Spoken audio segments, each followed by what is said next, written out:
good afternoon, everyone, and welcome to the Orange County School Board's work session, which has been scheduled for today, Tuesday, February 17th, for the purpose of discussing guidance on constitutionality, protected prayer, and religious expression in public education and secondary schools. Public elementary and secondary schools. The public will not have an opportunity to participate in today's work session to provide public comment because it's not a regularly scheduled school board meeting. No action will be taken, and there will be no open public comment period. Thank you all so much for joining us here today. As a reminder, board members will not be engaging in outside electronic or digital communication during the meeting, so we can focus on the matters immediately in front of us.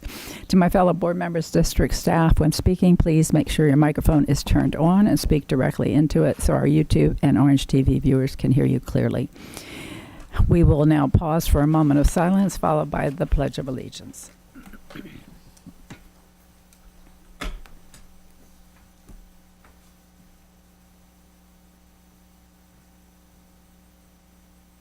And now for the pledge. Pledge allegiance to the flag of the United States of America and to the republic for which it stands, one nation, under God, indivisible, with liberty and justice for all. Before we begin, let me note that we have all members present except for Member Felder. And Member Felder, I think, will be joining us shortly. Yes. All right. With that, Dr. Vasquez, I will recognize you. Thank you, Madam Chair. This afternoon, we will hear from our General Counsel on, he will be providing guidance on constitutionally protected prayer and religious expression in our schools. And so with that, I will turn it over to Mr. Palmerini. Thank you, Madam Superintendent, members of the board. The reason why we're here today is on February the 6th, the United States Department of Education issued their new guidance document on constitutionally protected prayer in public schools. And there was a change from previous iterations of that document, and it did introduce a new scenario that we need to discuss as a board and determine how we're going to handle it going forward. But what I wanted to do is I wanted to break this up into 3 separate parts, and I apologize for the length of the PowerPoint, but I thought it was appropriate to go over all of the standards laid out in that document as well as state statutory standards before we get to the new updated guidance document, because this is an area that is, quite frankly, I get a lot of correspondence on from outside entities about what is and is not allowed in our public schools. So I wanted to make sure we all had the same frame of reference going forward on this, so we all know what the standards are and what the new guidance document is from the Department of Education. So starting with the Florida statutory standards, this section 1002-205 says that DOE each year shall distribute for informational purposes to school board members, superintendents, school principals, and teachers the entire religious expression in public schools guidelines published by US DOE. So that's why we're here, is because this document has to go to, it's gone to the superintendent, it's gone to you as school board members. After today's meeting, it will go to our principals and to our staff after I've gotten some direction on you in the one scenario we need to discuss. Florida also passed what was known as the Florida Student and School Personnel Religious Liberties Act. They did that a few years ago, and it establishes religious liberty for students, parents, and school personnel. It says that they won't be discriminated against on the basis of a religious viewpoint or religious expression, and we have to treat students' voluntary expression on a religious viewpoint the same as any other student when they're making an expression, and we can't discriminate against a student because they express a religious viewpoint. So that is a standard that is laid out by the state. Coursework. Students can express their religious belief in courseworks, artwork, or other written or oral assignments free from discrimination.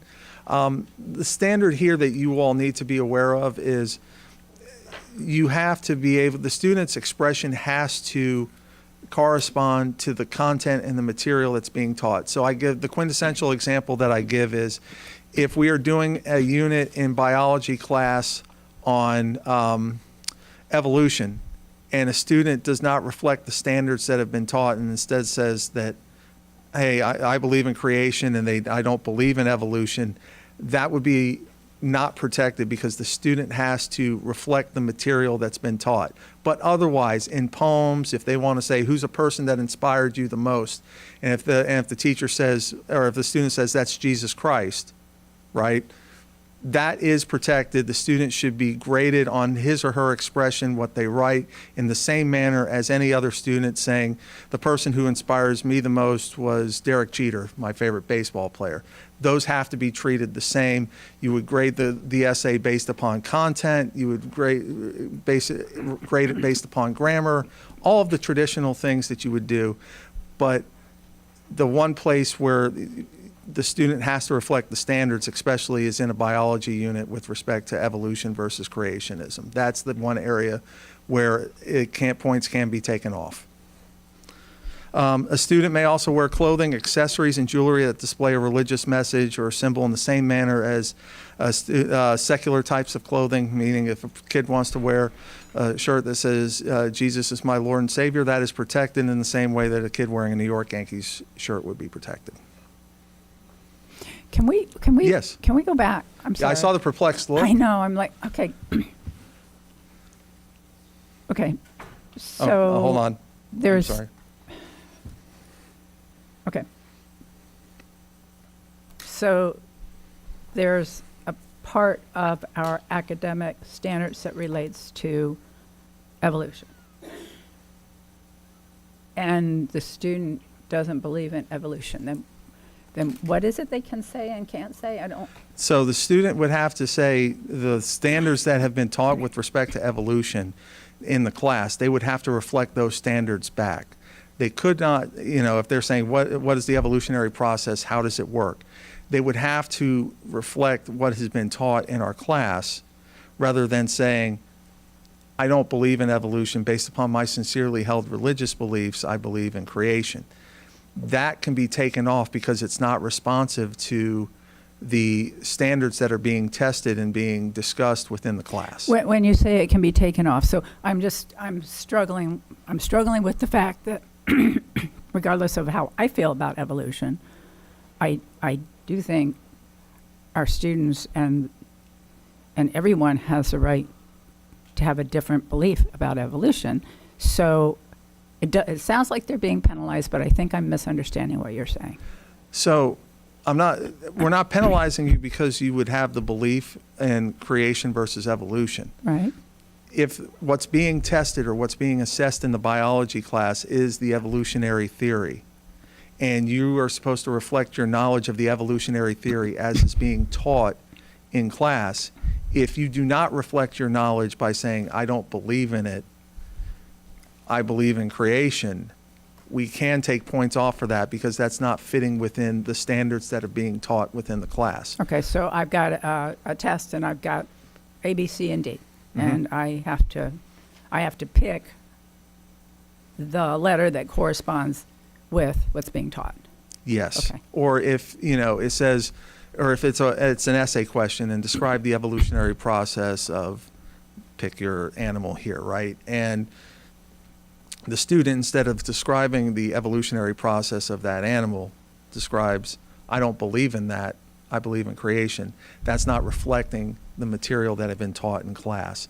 And so from that standpoint, you're not responsive to the question in that particular instance. That's the one instance I can think of is biology where that would be acceptable to mark off for a student reflecting their religious belief rather than what's being taught in the science class. Is there a way that the student can indicate this is the answer based on the information I've been told? So the student can say, in the answer, the student could say, I personally, based upon my sincerely held religious beliefs, believe in creationism rather than evolution. However, the answer that has been reflected in the material with respect to evolution is Okay.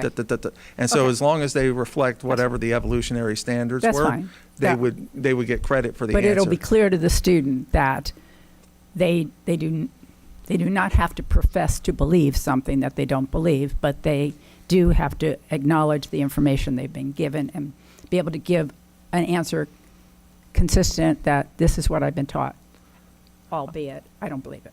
Yeah, I believe Okay. that's the case with Okay. our teachers. And I mean, I would suspect that our teachers, if they saw an answer and encountered an answer that Yeah. was just, I don't believe in evolution, Yeah. they would have a discussion with the student Okay. and say, look, I understand and I'm not taking away from your beliefs at all. However, Okay. your answer didn't reflect the material that we Yeah. were taught in class. This is going to be, this is really going to put a lot of, and I don't mean it in a negative way, burden and responsibility on our teachers to really clearly understand what they can and can't do. Not that it hasn't already been a challenge, but I'm just recently, several students have told me that they literally can't say, "Oh my God," and I haven't tracked that down to see if it's true, but there just is so much, I don't know, concern on both sides of this issue about what you can, can't, should, or shouldn't do, that I don't know what the process is going to be of fully informing our teachers, but we'll keep going. I just think, Dr. Vasquez, that's going to be the district's biggest challenge. Go ahead.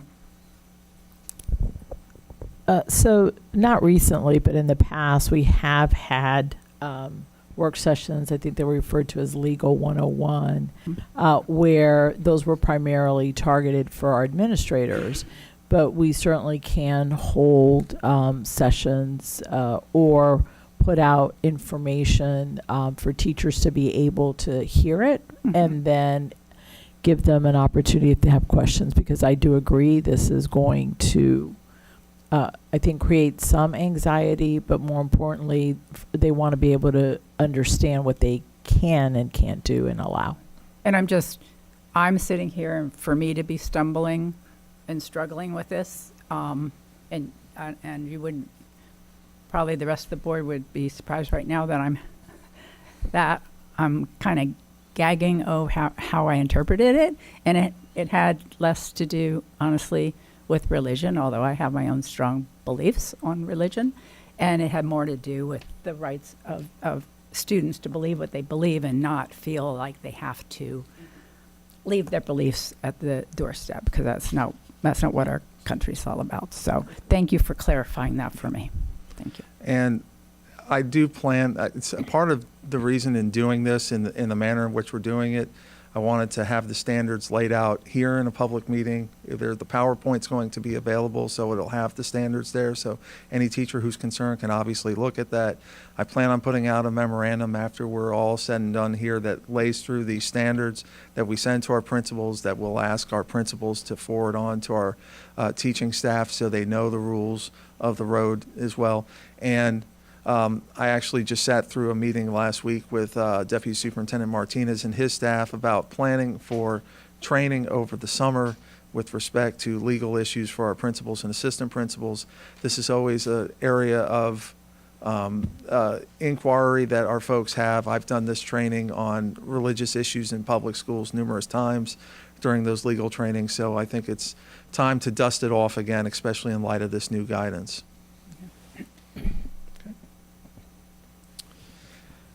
All right.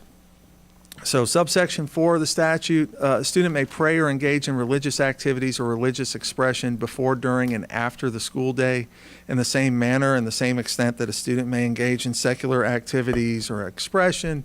Students can organize prayer groups, religious clubs. All of this has been protected under federal law. The state has recodified it within state statute, so it's there. This next bullet, the second bullet here, is the one that's going to be engender, I think, the most discussion going forward. A school district may not prevent school personnel from participating in religious activities on school grounds that are initiated by students at reasonable times before or after the school day if such activities are voluntary and do not conflict with the responsibilities or assignments of such personnel. So this bullet was targeted at, if you all are familiar with See You at the Poll Day, where students would go out and pray.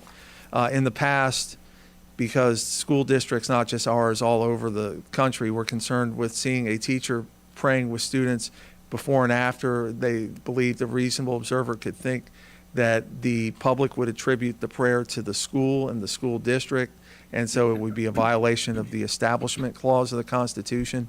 This statute was meant to codify that teachers and school personnel have the right to participate in that type of activity at reasonable times before and after the school day, activities that are student initiated. So the guidance that was given by the US DOE 10 or 11 days ago expands on this a bit, so I will go into the difference between the state statute and what the federal guidance is later, but I just wanted to make you aware of this statute because it's going to come up later. And this is the subsection 5 is basically the limited public forum. Think your graduation speeches. This is language we already have in our policies that, you know, if a student speaks that we can't discriminate. Did we skip over section 4? I thought it was just me. Oh, you know what? My finger was heavy. I'm sorry. My apologies. Oh, I hit the arrow a little bit too hard. All right. Subsection 4 continued. School districts shall comply with Title 6 of the Title 7 Civil Rights Act, which says we don't discriminate against employees on the basis of their religion. We have to make accommodations for our employees' religious practices so long as it won't cause an undue hardship with respect to our ability to operate our schools. So there's a case law that's developed on that says, you know, if folks need a day off for their religious observances, they would get to do that because it's not an undue burden on our ability to operate our school system. But that is a standard that is been applicable to us as employers since 1964, actually. And then a school district shall give religious groups access to the same school facilities for assembling as are given to secular groups without discrimination based upon the religious content of the group's expression. So this is our facilities use agreements. This is a religious group wants to come in and rent our facilities. If we open our facilities for rental to secular groups, Boys and Girls Club, Little League, then we cannot discriminate against religious entities who want to rent our facility. So this provision just ensures equality of access. The United States Supreme Court has held that when you open your facilities for rentals to the general public, you can't discriminate against religious entities who want to rent your facilities. So this is just codifying what U.S. Supreme Court law says. All right. Now my heavy finger has gotten us to the correct slide. Subsection 5 of the statute, this is the limited public forum section. This is the graduation speech section. This is already reflected in our graduation exercises policy that says, you know, we provide a forum in a manner that doesn't discriminate against a student's voluntary expression of a religious viewpoint on an otherwise permissible subject. So the quintessential example is graduation speech. If a student wanted to thank God, for their success in high school, we could not prohibit that expression if the student is otherwise able to say, I want to thank my family, I want to thank my friends, I want to thank my teachers. You can't discriminate based upon religious content. You have to provide a method based upon neutral criteria for the selection of student speakers. Obviously, that's our valedictorian and our salutatorians that's the neutral criteria upon which we allow speakers to speak at graduation, student government, president, etc. Ensure that the student speaker does not engage in obscene, vulgar, offensively lewd, or indecent speech. If you remember, for those of you who have been on the board for a little bit of time, we have a provision in our school board policy that says if a school is going to prohibit any speech that they believe to be obscene, vulgar, lewd, indecent, that speech has to be given to the Office of Legal Services so we can assess it for the, Member Gallo does remember it very well, that's correct. We have to review that to ensure that the students' First Amendment rights are not being violated based upon viewpoint discrimination, which is unlawful. So, you know, in the 5 or so years since we have had that policy, it's never come back to us, thankfully, and I'll knock on the wood here that we don't have to ever decide that, but if we ever had that situation, our office would be responsible for reviewing. And we have to state in written and oral form that the student's speech does not reflect the endorsement, sponsorship, position, or expression of the school district. For those of you who see the graduation programs we have, you will see that statement in the graduation programs.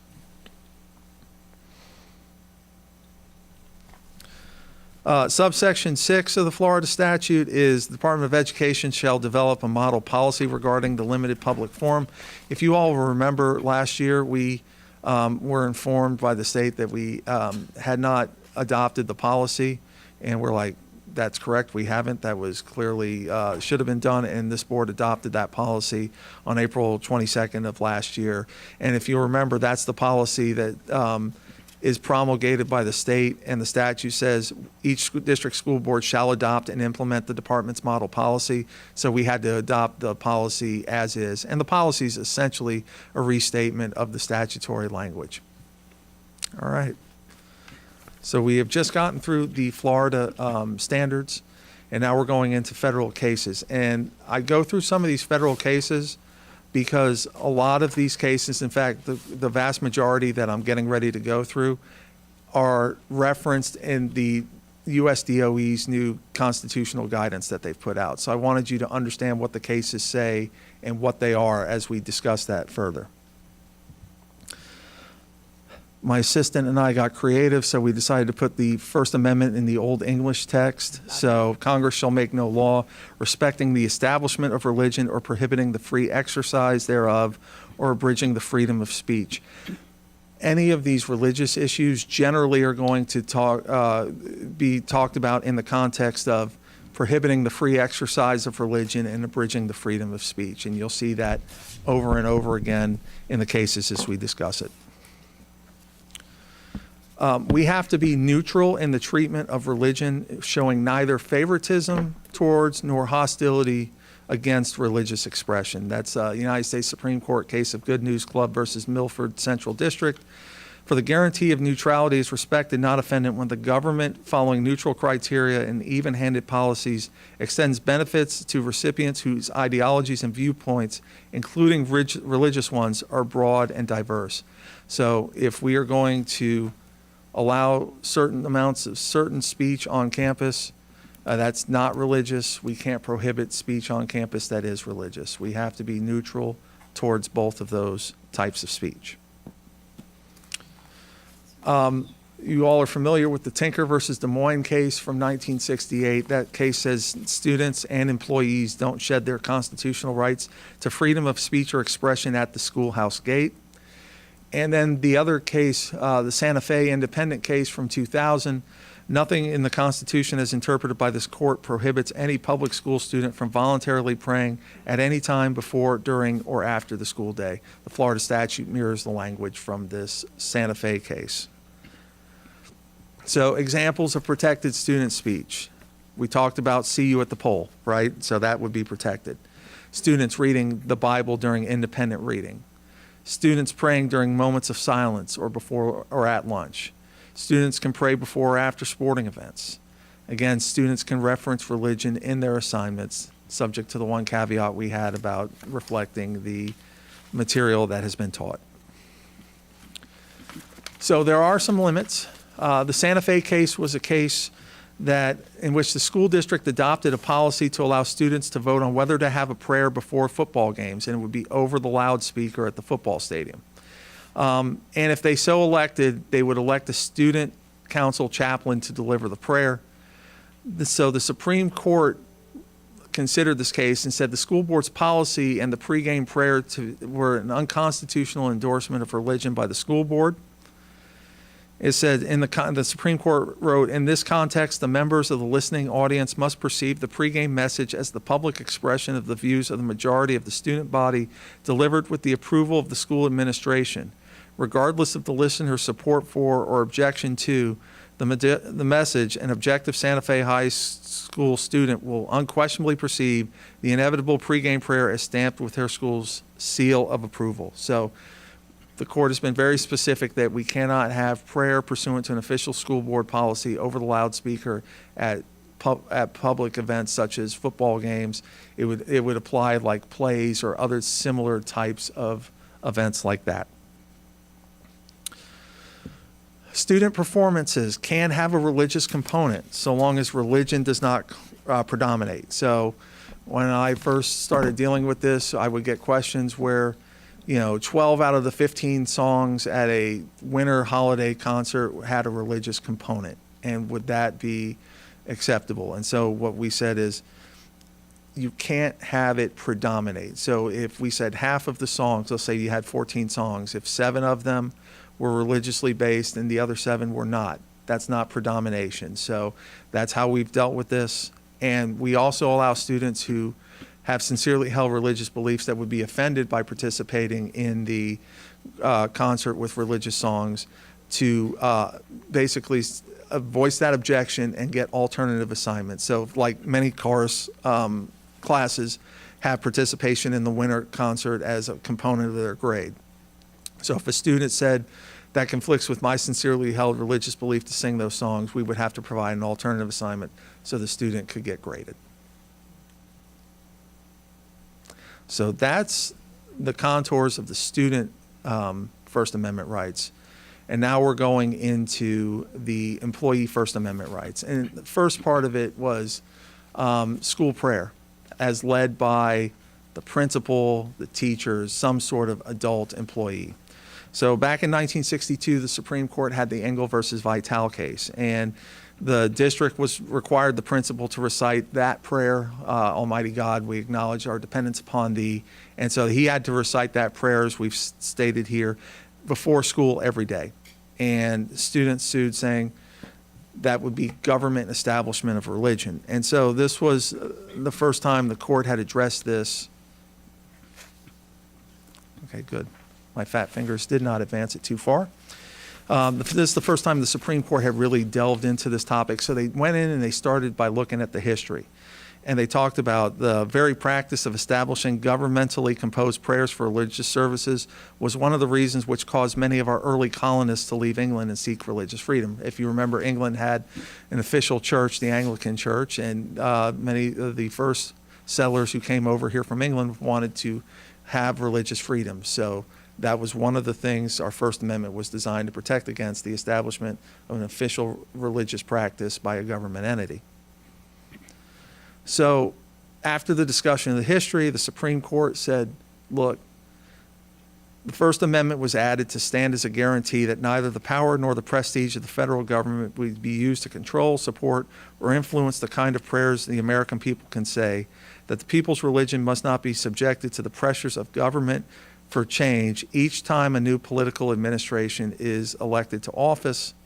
And so under the amendment's prohibition of government establishment of religion, the government is without the power to prescribe by law any particular form of prayer which is to be used as the official prayer in carrying on any program of governmentally sponsored religion. So the school board had a practice that said you will recite this prayer every day. And that was the practice that the court said, no, that is impermissible under our First Amendment. And one of the concerns about the state endorsement of religion was the coercive effect on non-believers and the adverse effects on religion itself. So the court said, look, when you have these types of public prayers that are mandated, the indirect coercive pressure upon religious minorities to conform to the prevailing officially approved religion is plain. But the purposes underlying the Establishment Clause go further than that. Its first and most immediate purpose rested on the belief that a union of government and religion tends to destroy government and to degrade religion. So the court was saying, look, you keep them separate because you want religion to remain strong and you don't want the indirect coercive pressure that comes with having to recite one party's official prayer. And I struggled whether or not to give this example, but I'll give it. So when I was in high school here, we would go down and pray before my baseball games. And For what? before our baseball games. And so I was raised Catholic, and we had the version of the Lord's Prayer that ended with the power and the kingdom and the glory forever and ever. Amen. Now, that wasn't part of the Catholic tradition, right? And so that always left me an adherent to Christianity as, oh, that's different than what my religious practice is, even though we were two sects of Christianity, right? And so you can imagine if a child feels uncomfortable with, one verse in the Lord's Prayer that's not recited, what another child who doesn't adhere to Christianity at all, say your Muslim students and students who don't have religion at all and are raised by their parents not to be religious, what kind of coercive pressure that would be. So what the court cases say, especially with children, the younger the children we have, the more susceptible to that coercion they could be. We want to make sure that the minority religious groups, if they're to have freedom of free exercise of religion, we can't coerce them through government action to reciting prayers of another religious group. So that's part of what the court was worried about when they said no public prayer or no established prayer for public schools. So fast forward about 23 years. So there was a statute in Alabama which was almost identical to the old version of the Florida statute, which says we have a moment of silence. And the moment of silence could be used for silence, meditation, or for voluntary prayer, right? And so the court said, can you, as part of the moment of silence, establish the requirement that it can be used for voluntary prayer? Do you, by law, get to have that ability? And the Supreme Court said, no, that's unconstitutional endorsement of religion. It says the addition of voluntary prayer indicates the state intended to characterize prayer as a favored practice. Such an endorsement is not consistent with the established principle that the government must pursue a course of complete neutrality towards religion. So you cannot have in statute that the moment of silence be used for prayer. Now, Florida has 1003.45. It used to have that the moment of silence could be used for voluntary prayer. They have since removed that requirement from the statute. As a matter of fact, it now says, the principal of each public school shall require teachers in first period classrooms in all grades to set aside at least 1 minute, but not more than 2 minutes, daily for a moment of silence during which students may not interfere with the other students' participation. A teacher may not make suggestion as to the nature of any reflection that a student may engage in during the moment of silence. So Florida has removed the portion of the statute that says the moment of silence can be used for voluntary prayer. It has since rescued itself from this Supreme Court case that says by including voluntary prayer in the statute, it's an unconstitutional endorsement of religion.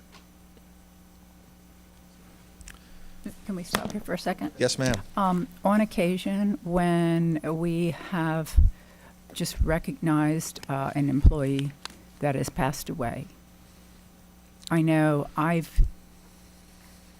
in announcing the moment of silence, I don't know the exact terms I've used every time, but I know there are many times when I've said something to the effect of,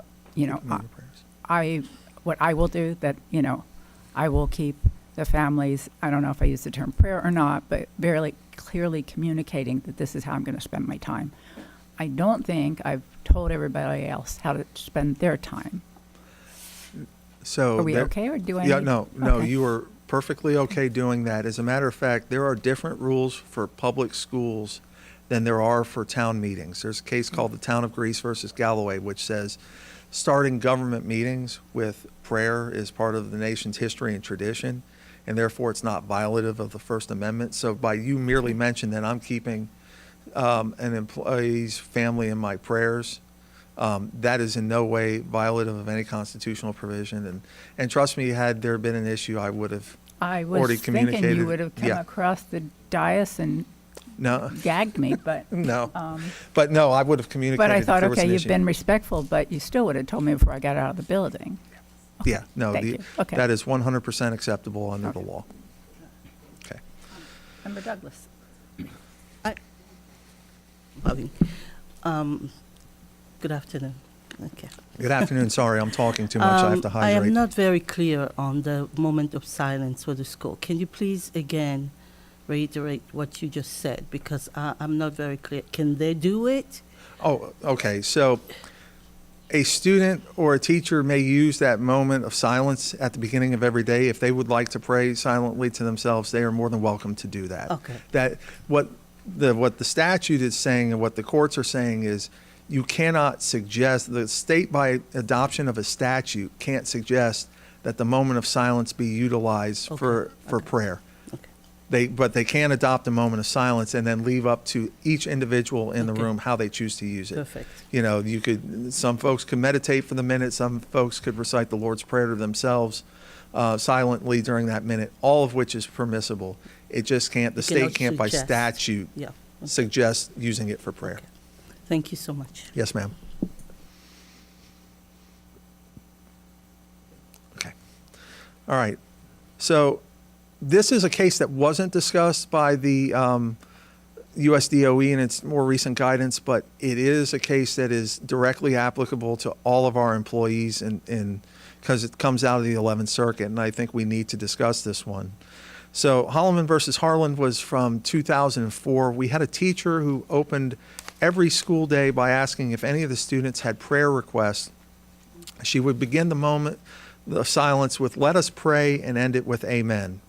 And the teacher did not tell students they were free to leave during the silent prayer, and the teacher also let students read out loud out of the Bible to the whole class during the moment of silent meditation. So this was in Alabama in 2004. I always make the joke that most constitutional law in our circuit comes out of Alabama. Sorry about that for our friends in Alabama. The 11th Circuit ruled that the teacher taking prayer requests from students was unconstitutional and subjected the teacher to individual liability. So the court said praying goes sufficiently beyond the range of activities normally performed by high school teachers and commonly accepted as part of their job as to fall outside the scope of the teacher's official duties, even if she were using prayer as a means of achieving a job-related goal. One of the statutory things that a teacher was supposed to do in Alabama was to try to get students to be good, moral citizens and human beings. And the teacher said, "I'm using prayer in order to help accomplish that goal." And the 11th Circuit said, no, that is a job-related goal, but you can't use prayer out loud in order to do that. That's an unconstitutional endorsement of religion.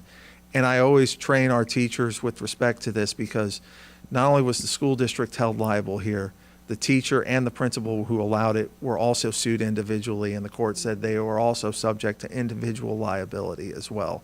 So this is one of the things that I want to keep in mind when we discuss the USDOE's guidance this case. And then finally, we're going to take a little bit of time to go through the most recent Supreme Court case of Kennedy versus Bremerton School District. This was the case out of Washington State that was decided, oh wow, it's about to be 4 years ago. The time does fly. So the very first paragraph of the case laid out what was being decided, and I think it's very important to understand what was being decided here. Joseph Kennedy lost his job as a high school football coach because he knelt at midfield after games to offer a quiet prayer of thanks. Mr. Kennedy prayed during a period when school employees were free to speak with a friend, call for a reservation at a restaurant, check email, or attend to other personal matters. He offered his prayers quietly while his students were otherwise occupied. Still, the Bremerton School District disciplined him anyway.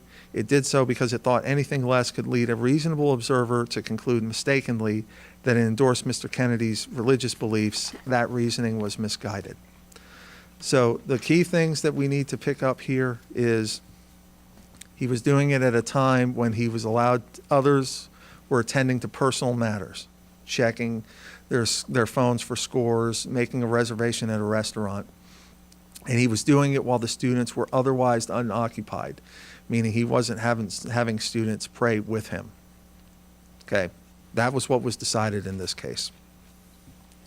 Now, it didn't always start out that way. From 2008 to 2015, Mr. Kennedy was praying with his players. He was offered prayer in the locker room for the team. He offered post-game speeches with religious references.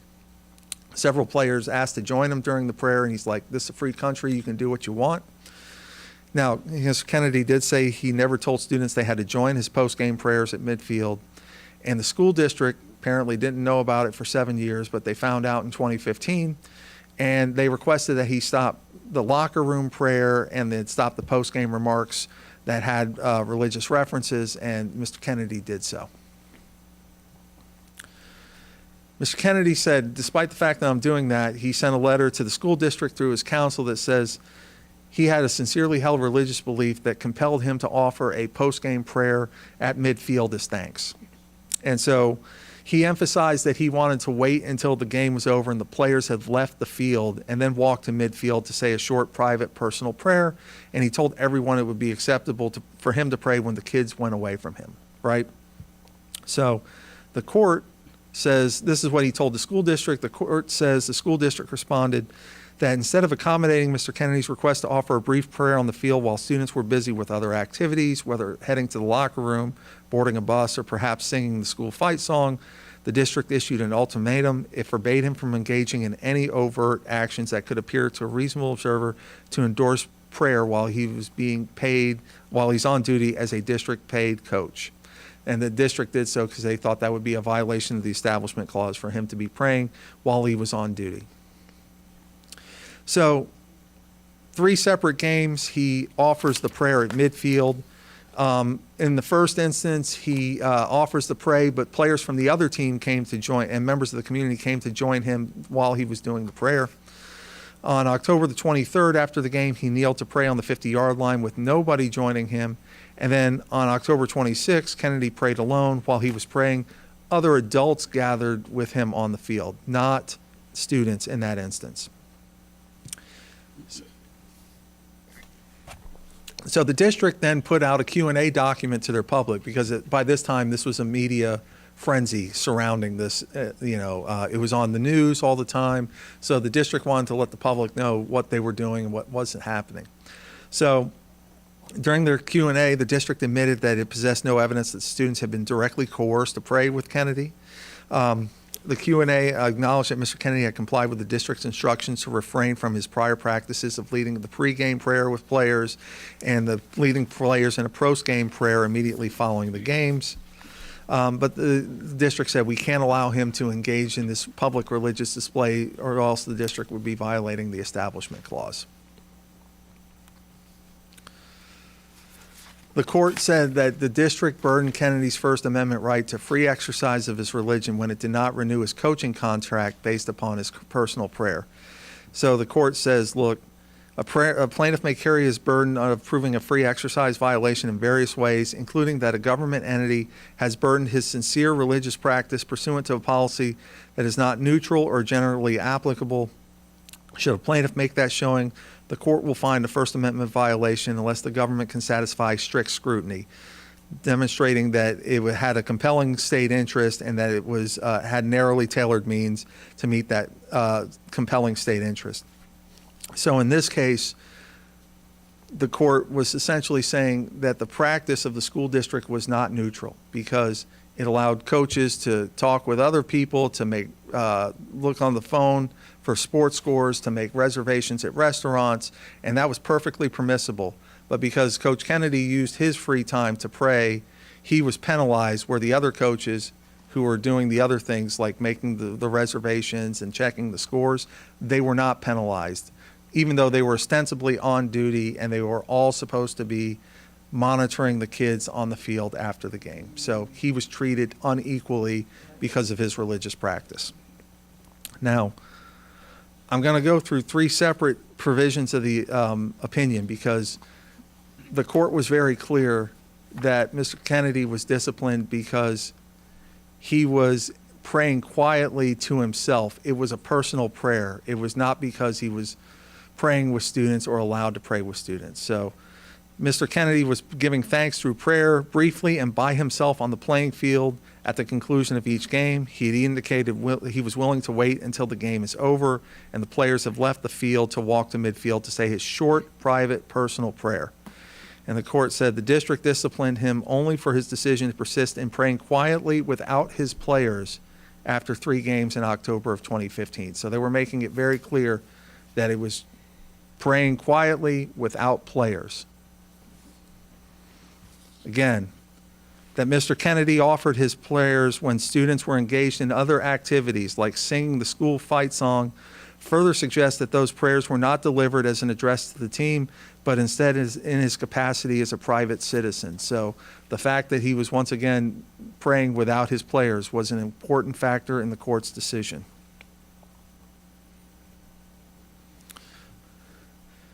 In short, Mr. Kennedy did not seek to direct any prayers to students or require anyone else to participate. His plan was to wait to pray until athletes were occupied, and he told everybody that's what he wished to do. It was for 3 prayers of this sort alone in October 15 that the district suspended him. Again, not that he was praying and inviting others to pray with him and having his players come pray with him. He was suspended because he prayed on his own without the players. The court concluded as follows. Respect for religious expression is indispensable to life in a free and diverse republic, whether those expressions take place in a sanctuary or on a field, and whether they manifest through the spoken word or a bowed head. Here, a government entity sought to punish an individual for engaging in a brief, quiet, personal religious observance, doubly protected by the free exercise and free speech clauses of the First Amendment. And the only meaningful justification the government offered for its reprisal rested on the mistaken view that it had a duty to ferret out and suppress religious observances, even as it allows comparable secular speech. The Constitution neither mandates nor tolerates that kind of discrimination. Mr. Kennedy was granted judgment. So it was his brief, quiet, personal religious observances that could not be prohibited.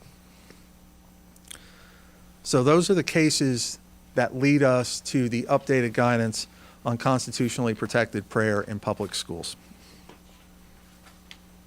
So the new guidance utilizes various Supreme Court cases not directly dealing with prayer, but they are used to clarify the larger legal framework governing the relationship between public schools and matters of religious faith. I've sent you the guidance document previously, so when you see guidance page 4, that's where this statement was located. And so the cases that the court, that the guidance cited actually are the West Virginia Board of Education versus Barnett.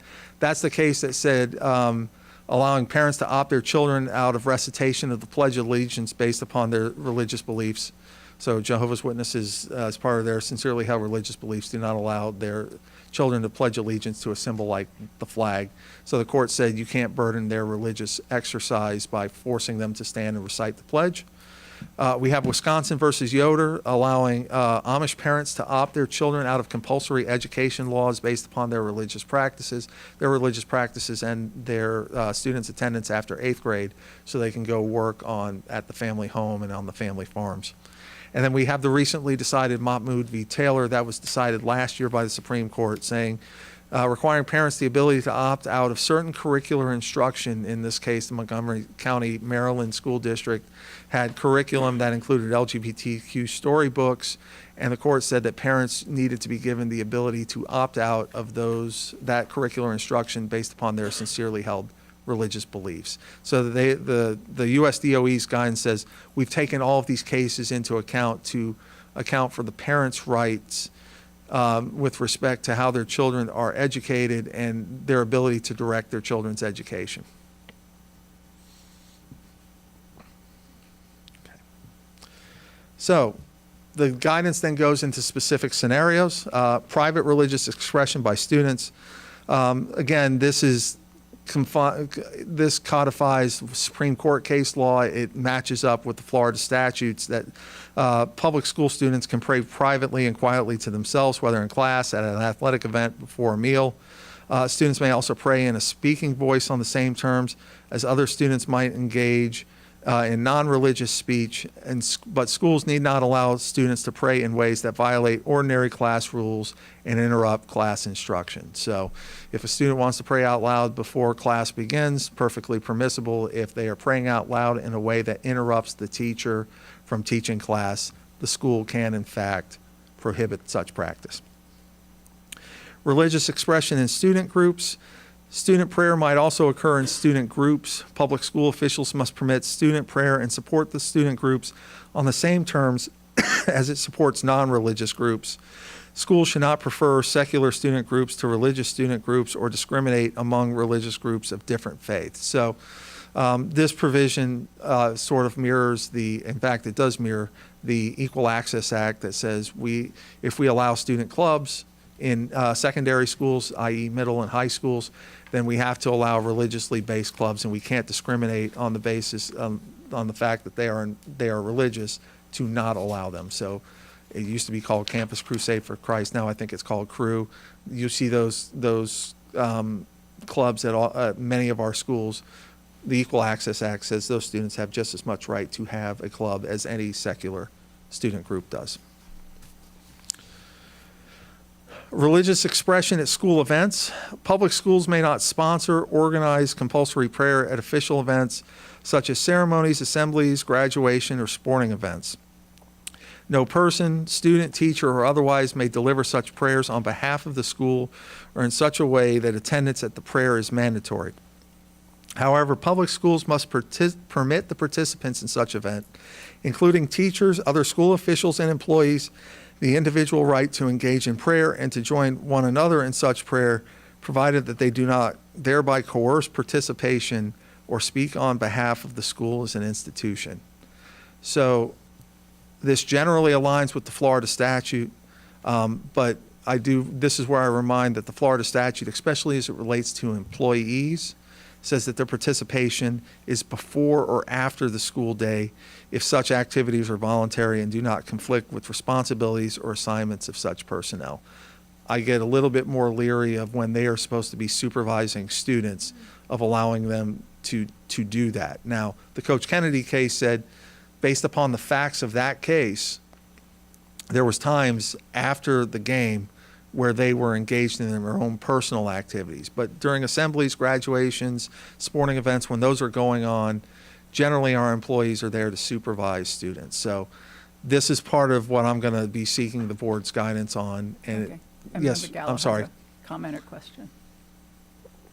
Thank you, Madam Chair. So I have a quick question because I think it's fairly common, like when we open a new school, or I think we even do it at the state of schools, that we'll have a benediction. And usually the benediction is a prayer.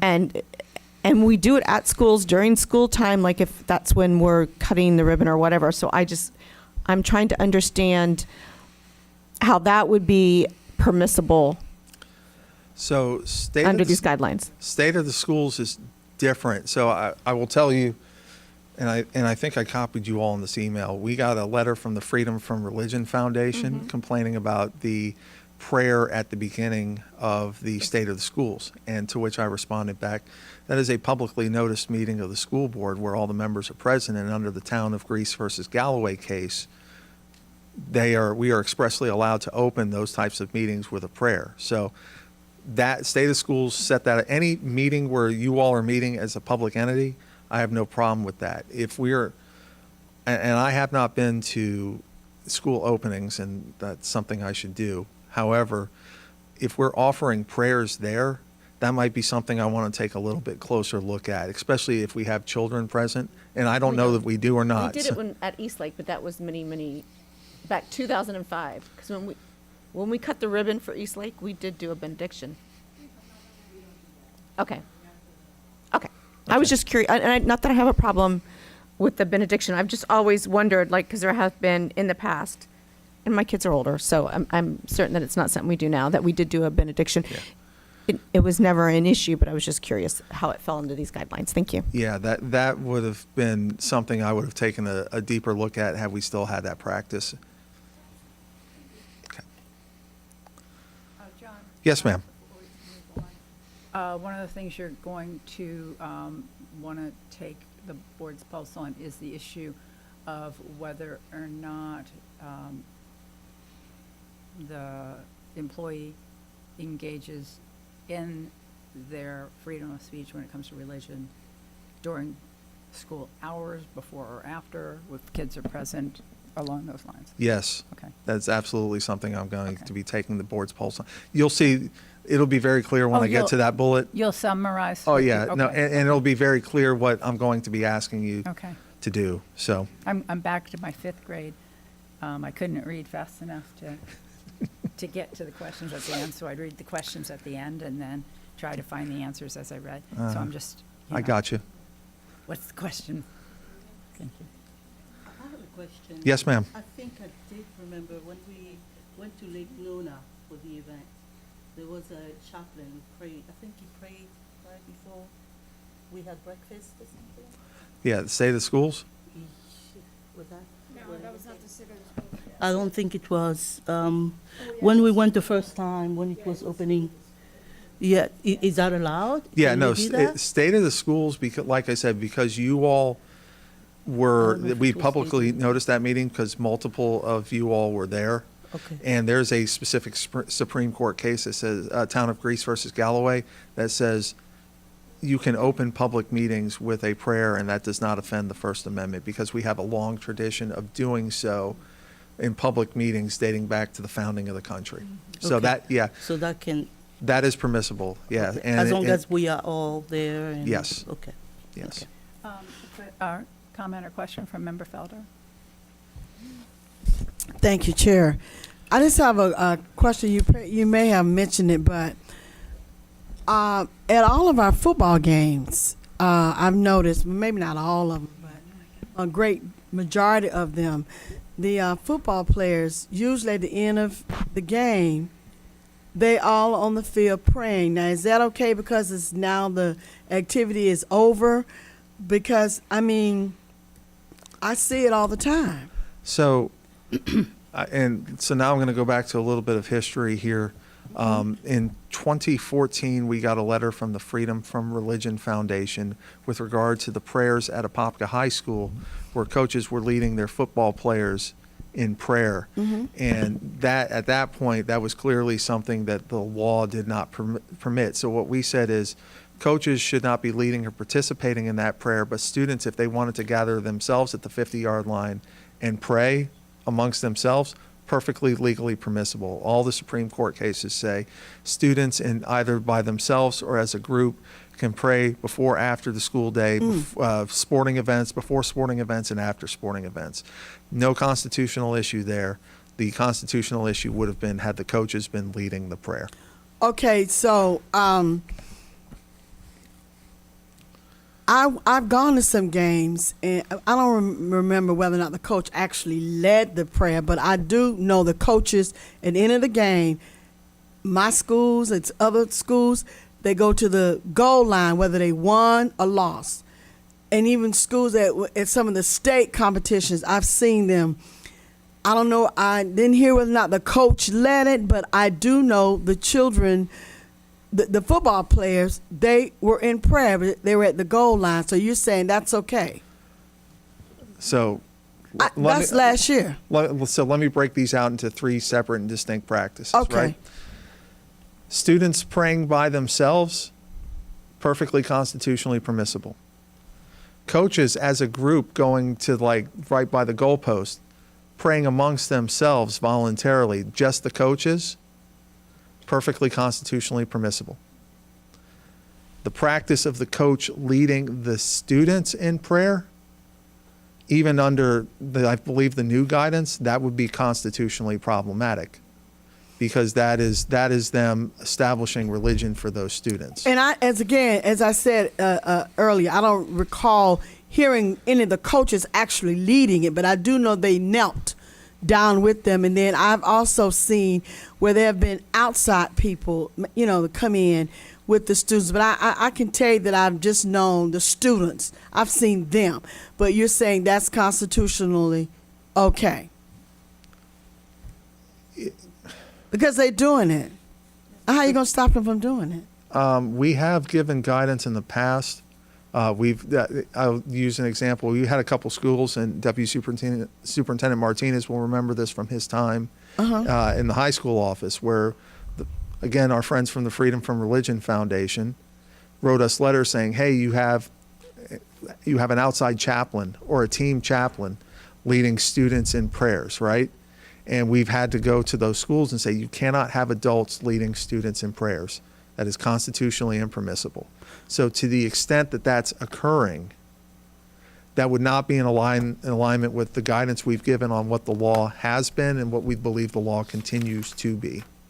That is the coaches leading students in prayer, not good. Now, coaches kneeling down next to the That's all I remember prayers. seeing. Okay, so if you've seen coaches kneeling Kneeling. down next to the players but not leading the students in prayer, then that Florida statute kicks in that says that coaches can participate in student-initiated prayer on a voluntary basis, so long as they don't, I believe, what's the language, coerce? Hold on. I want to make sure I'm exacting on this. It was course. Hold on. A school district may not prevent school personnel from participating in religious activities on grounds that they are initiated by students at reasonable times before or after the school day if such activities are voluntary and do not conflict with the responsibilities and assignments of such personnel. So a coach kneeling down next to the players as they lead the prayer, probably going to be okay. Okay, When the- I just want to just mention this last thing. Times have really seriously changed. I guess obviously we know that, because I distinctly remember at Dr. Phillips High School in I got there when it opened in '87. I can't remember. They had a championship girls basketball team, and there was a series of about 5 killings at the school in 1 year. Heart attacks. Wife of a coach had a heart attack. Track kid had a heart attack. A lot. And so one of the star players, the times have really changed. One of the star players, she and her boyfriend, they were looking at a gun or whatever. Anyway, the gun went off, and she was killed. And times have really changed. And Mr. Spoons, God bless him, he's not here anymore, but he called me from my room and said, "Miss Felder, I need you to come in the office, and I need you to pray." And I prayed. I was at school, and the entire girls basketball team, and we led them in prayer. Times have really, really changed, and I understand that, but I just wanted to mention the fact that's probably why we're going through what we're going through now anyway, because prayer is out. But nevertheless, that's my personal opinion. I'm glad to hear that because, and I'm glad to know that we are being as specifically as we can in terms of what can happen. And then when that Marjorie Stone Douglas situation happened on February 14th, some years ago, February 15th, we had surprise at Edgewater fire drill. Nobody let us know. And this was the 15th of February. This Marjorie Stone Douglas thing happened on the 14th. I didn't let my kids out. I didn't, because I didn't know if it was fake or not. They said, "Miss Feller, we need to pray." But again, this is 2026, February, so almost 10 years later, so times have really changed. But I do appreciate the explanation you've given us and the law, so we can really be really clear on what the laws are, and what they are in terms of, and then people's rights as children. But again, let me reiterate, I did not see a coach lead. I did not even see a coach say the prayer, but I did see students, football players on either sides, pray, whether they won or lost. I saw that. So I appreciate the information. Thank you, Chair, for allowing me to speak. Thank you, Member Felder. Member Reynolds, I see you queued up. I know we have 2 more slides. Do you want to save till after we're done, or is this right now for this slide? Okay, go ahead. This isn't my other line of questioning, but this is just relating just to jumping to the school personnel. So just because we're talking about this specifically right now, so the way I'm understanding it is school personnel could, let's say, meet for a prayer breakfast, right, in a school. That would be okay. If school personnel could do that, yes, not with students typically. Right. Right. And if they're coming to a prayer breakfast, if it's just say it's the 6 coaches on a football team and they want to have a prayer breakfast amongst themselves, that's perfectly permissible. But no one from district leadership could be there speaking, right?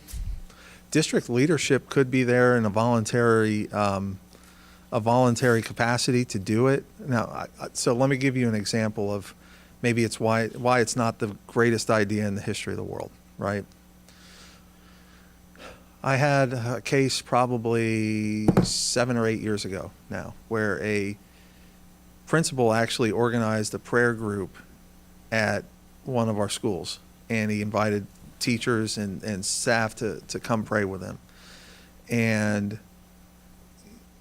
there was concerns like, we had a complaint raised against that particular principal because one of the instructional personnel said, hey, I didn't go to the principal's voluntary prayer group and I got a lower evaluation than everybody else. So it is one of those situations, especially with subordinate, higher ranking employee with lower ranking employees having a prayer group, that one person's, voluntary prayer is another person's coerced prayer. I mean, that's exactly what I'm asking, yes. Yes, and so that is very fact specific, and I can't guarantee that some employee wouldn't make a claim with respect to that. Now, it's a little bit different if you have 6 employees, like in my example, 6 coaches who are all teaching employees. One can't affect the job status of another. One can't affect the evaluation of the other, right? So that is less problematic and less coercive, but especially when it is a manager subordinate employee situation, there is the possibility that a subordinate employee could allege that they were coerced into doing it. That was my question. Thank you. Yes, ma'am. Any I'm other? ready. Thank you. Thank you, Madam Chair. All right. Religious expression at school. I think we just did that one. Sorry. Religious expression at school events continued. Again, this is the rule that says if we allow students to speak at assemblies, graduations, on neutral criteria, student-initiated religious remarks must be treated the same as other permissible speech. And this is the example. If the valedictorian wants to thank God in her graduation speech, she should be allowed to do so. She must not, however, require the assembly to bow their heads in prayer and thank God with her. Student speakers should not be selected on the basis that disfavors religious perspectives and viewpoints. And the guidance goes on to say, when student speakers are selected on the basis of neutral criteria and retain primary control over the content of their expression, that expression is not attributable to the school. Where public school officials are speaking in their official capacities or substantially control the content of student speech, such speech is attributable to the school and may not include prayer or other specifically religious or anti-religious content. So we don't typically, and in our policy, we say that the students control their speech other than, for the no obscenity, no vulgarity, that kind of stuff. And if there is a question about whether or not the speech violates that, that comes to, again, to my office for review. And that's all delineated in our policy, IKFB, titled Graduation Exercises, which we revised after the University High situation from a few years ago.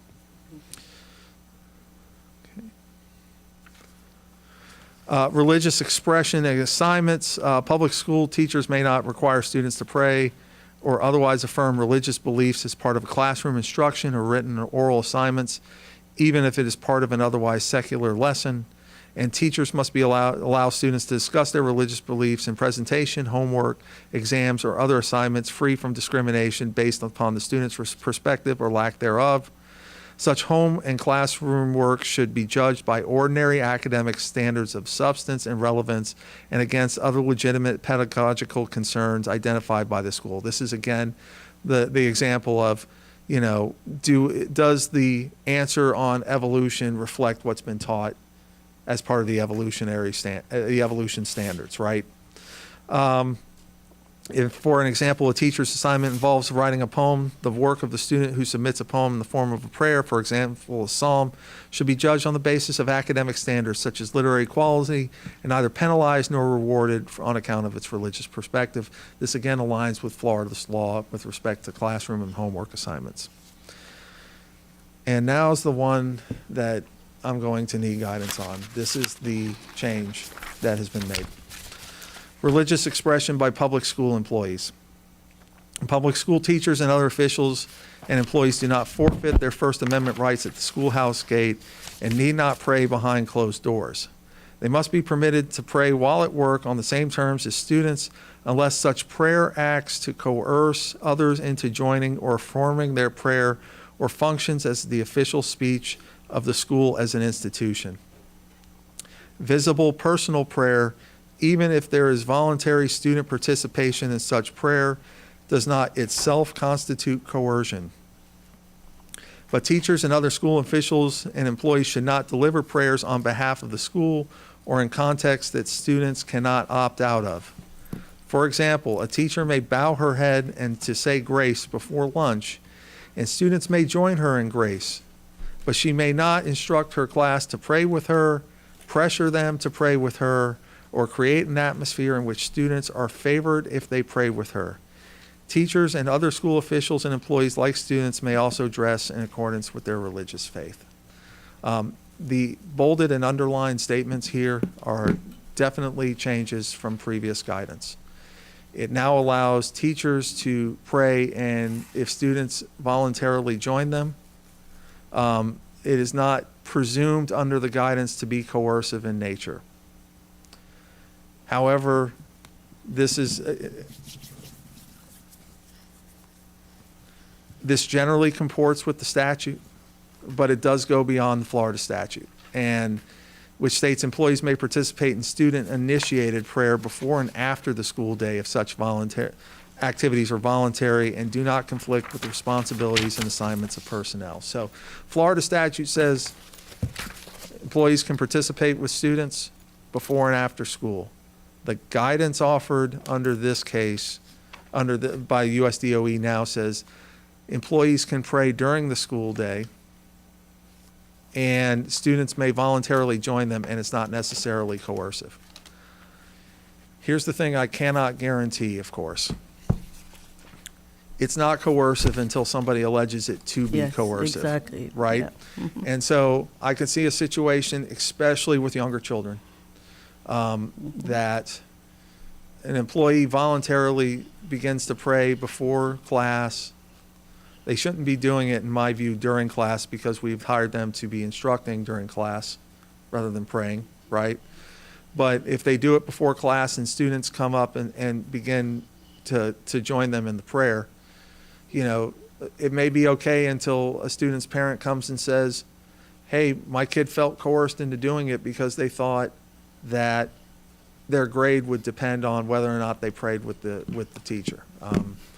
We've just had a situation that Deputy Superintendent Martinez and I had to deal with a teacher in one of our elementary schools during the moment of silence, offering an out loud prayer, and instruction didn't begin until the prayer was done.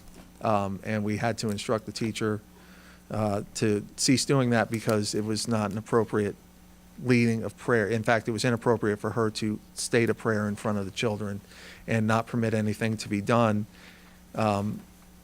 until the prayer was done. And so this is where I'm going to need guidance. And the guidance, quite frankly, the Kennedy case, the reason why I kept repeating all of the lines that said this was personal, private prayer was to differentiate between what the Kennedy case actually said versus what this guidance said, which is the students were otherwise occupied in Kennedy and they weren't coming up to pray with the coach or the teacher.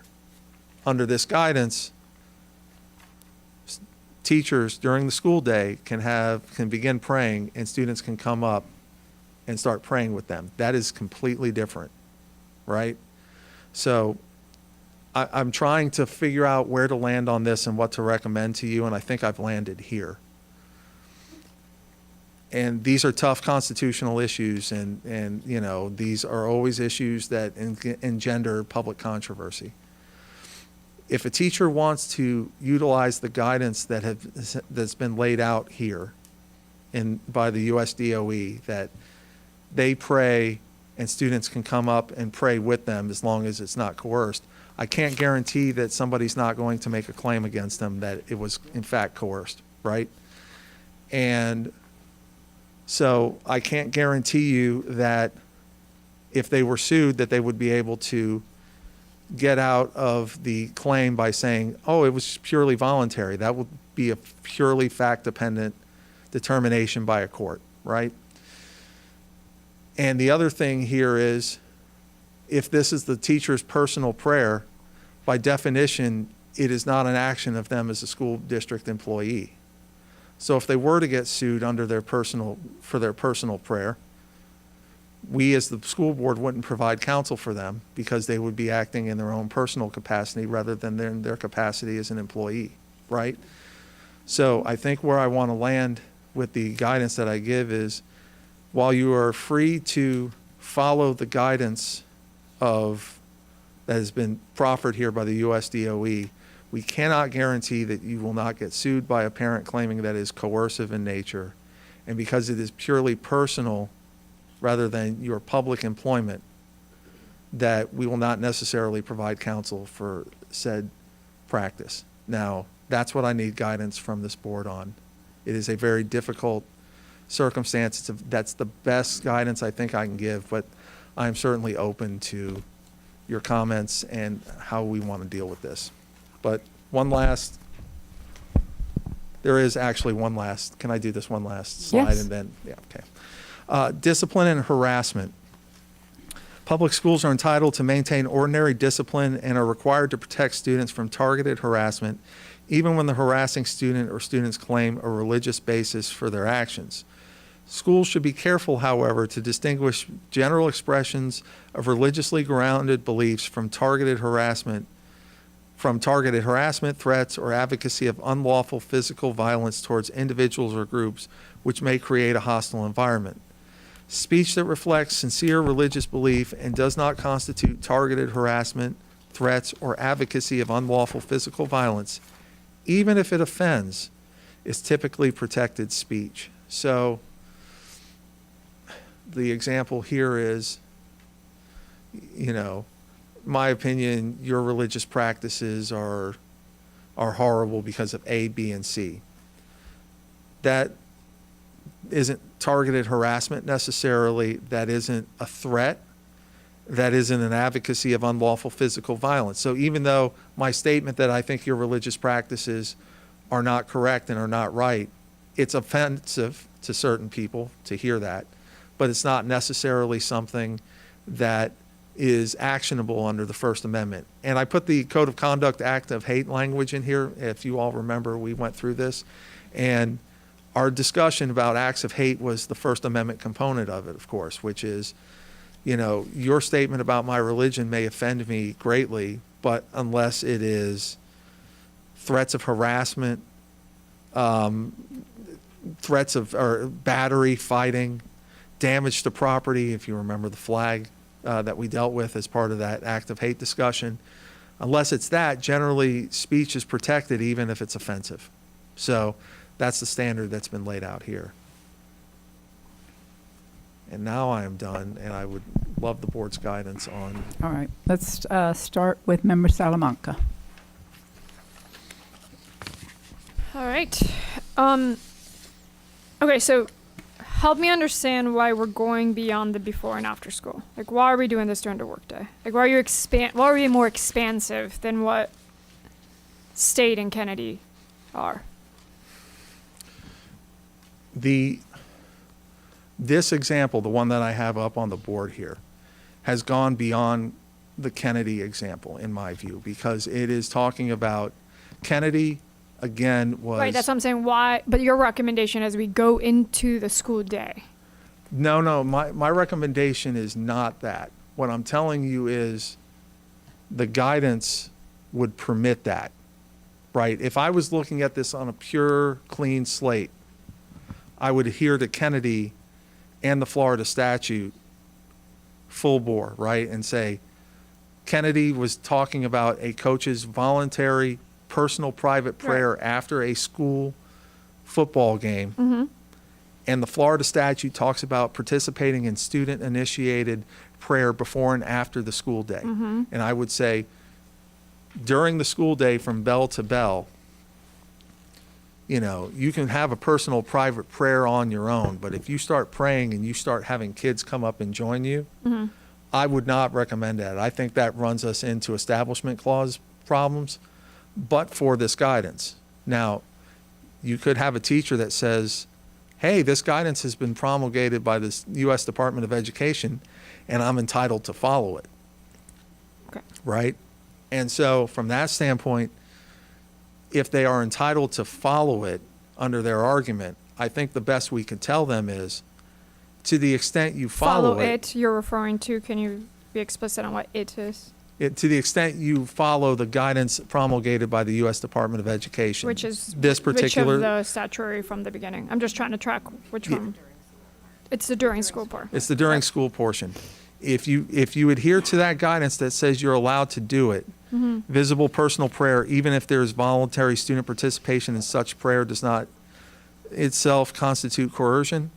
If you follow this guidance and you decide to engage in visible personal prayer and students join you, I cannot guarantee that some parent may not bring an action against you saying your stuff is coercive. I get that, but is that in statutory or is that just the recommended guidance that the That's state? just US DOE's guidance. So the DOE guidance. Yeah, this is, Not in I'm statute. sorry, and I thought I was making this clear, and let me make sure I'm making this abundantly clear. Yeah, I'm just trying to link where what comes from what. Yes, this quoted material Yes, comes directly from the US DOE's guidance that they published on February 6th. got it. Okay. This is taken verbatim from that. Got it. Okay, because earlier it was the Florida statute. So I'm just making Yes. sure that was it. Okay.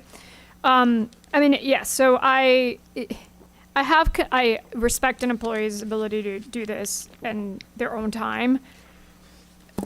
The school day is it's instructional time, right? So we have specific times in which we know a teacher, instructional staff is meant to be an instructional time versus not an instructional time. I mean, we were very explicit on when that is. So to the extent that we are now talking about the school day and times when folks can have personal time to do what they want to do, personal matters, period, that I would have the expectation that that's where that lives. Right, so personal matters, broadly speaking, including religious freedoms, exist within that world. Where I start having heartburn is like during instructional time, what is expected based on their salary, based on bargaining. I'm thinking of a teacher or an administrator, right? That is where I have a hard time. So to the extent that we can be very explicit about personal matters and personal time, right, and versus instructional or work time, I don't know how we do that, right, but it's That is the let me take high school. High school and middle schools are the easiest example of this, right? So you have 47 50-minute long classes. So from bell to bell, we're expecting teachers to be providing instruction, assisting students in understanding materials. So that time, we're expecting that they should be taking it up, doing the work that we've hired them to do, and to engage in direct instruction of the students, right? So there's the 4 to 5 minutes between classes that we don't necessarily have teachers have any sorts of duty, and for contractual reasons. So we can't have teachers engage in more than 3 hours of continuous supervision. So let's say we have a teacher who has 4 consecutive classes without a break, and if we expect them to like watch the hallways, then they are going to violate the 3 hours of continuous supervision provision in our contract, and we'd be in violation of the contract. So that period in between classes is their personal time. That would be the time when ostensibly they could engage in personal prayer if they wanted to do that. If a student comes up to them in between classes and they see the teacher engaging in visible prayer and the student joins them, that would be their personal time, yeah, right? I completely understand. So I get all the examples. I think what I'm speaking to here is, and this is the Holman versus Harlan, right? One of the Yeah. reasons why the teacher was subject to individual liability was because it was found to be outside the scope of their official duties. Right. Right. And it was during instructional time. Right. It was outside of official duties, right? We have contracts, we have employment agreements, we have official duties stated. That's correct. We have instructional time, non-instructional time stated, bargained. It's documented, right? Yes. So I know that we're not tracking every minute of a teacher, and this is not just teachers; it could be administrators and whatnot. But to the extent that we can be clear that we want this to still be part of official duties or not official duties and timing, I think that language is important. So, for example, that it's our expectation that between, the first bell and the last bell of a class, that a teacher will be engaged in instruction activities. Could be a clearly stated expectation, so they know that that is not in fact, their personal time at that point. Yeah, I mean, if we have in contract or in employment agreements that folks have personal time for personal matters somewhere, then fair, what they do with that time is obviously what they do with their time. I think all of this is recommended guidance, right? We cannot, Yes. Everything is still going to be facts-based, case-by-case basis, so I That's understand that. absolutely correct. But my recommendation is that the more explicit we can be about what is your expected role and duties that are aligned with both your employment contract, many times bargaining, right? Like there is a lot of back and forth and bargaining around what time goes to what. There should be alignment, right, in that. Yeah. And so that's one. The other one would be, to the extent that this is guidance, making it clear that this is voluntary student participation in the case where there is student participation, that students may not be penalized in the case that they are engaging or not engaging in voluntary student participation of this. Making those two very explicit, that if a teacher is, like in the case of Kennedy, it's clearly part of his ritual, it's part of what he's doing before, after games. There's a lot of examples of when folks might engage in prayer. Absolutely respect that. But to the extent that it is impacting students, making it explicit to students that, one, it is voluntary, two, whether you participate, don't participate, voluntarily or not, student-led or not, you cannot be penalized by this. I think it's important, and the reason why I think it's important is, especially in our younger students, there's a power dynamic. This is an instructor. They are, like you said, responsible for their grades, right? So employee to employee, I understand, principal to teacher, there might be power dynamic as well, right? But in a classroom, a teacher and student absolutely has an inherent power dynamic. Yeah. And so we can't assume everything is case by case, but we should be explicit that if that is a practice or a ritual or a prayer that folks are participating in, one, it's their right to do so. Two, it's not, I don't think we should assume that they are coercing anyone because they're doing that. So I completely understand the Kennedy situation. But there's still power dynamics, and there should be guidance on if this is something that you practice within your right and within your personal time. There's some disclosures or explicit things that have to be clear to the classroom about such a thing. And to the extent that we can also be explicit about the personal liability that comes with what they do outside of time that might be actual part of their contract, instructional time, I think that's also fair. So I understand the guidance. I get it. I think we just have to also provide our own guidance on how that is about. Because students and parents are not going to really know what this means if we just leave it broadly to the rights. Understood. Okay, before I call on the next speaker, because pretty much I think everybody is queued up on this, and rightfully and thankfully. So I do want to make sure, I can see there's at least like 3 possibilities. I'm wanting to make sure I understand where you are, because one possibility is bell to bell, and what you do before that bell and after that bell is your personal time. And if students join you before or after the bell, that's their prerogative. The other was, John was pointing out, there is personal time throughout the day that you can use to make a doctor's appointment. Should you be allowed to use that time to pray? Yes. in the event that students are joining you, is that okay or not okay? That's a different question than bell to bell. So on that second part, teachers I'm on the second. You're on the second. Yes. That's I what think thought. any Okay. time that we allow for personal matters in the scheduled day, in a contract, in an employment agreement, there's no reason why suddenly religion shouldn't be part of personal matters. Okay. I wanted So- to make sure because I was Yeah, absolutely. hearing, was not sure that, John, you were Yeah, hearing each other, and yeah. I'm just going to trying to keep track of this as well. No, I think I was understanding. got it? Okay, Yeah, no, okay. I got what Member Okay. Salamak was saying. And if there's a fourth permutation, we'll work through that. Member Gallo, you're next. Thank you. Pardon me? Right? Where are you? Thank you, Madam Chair.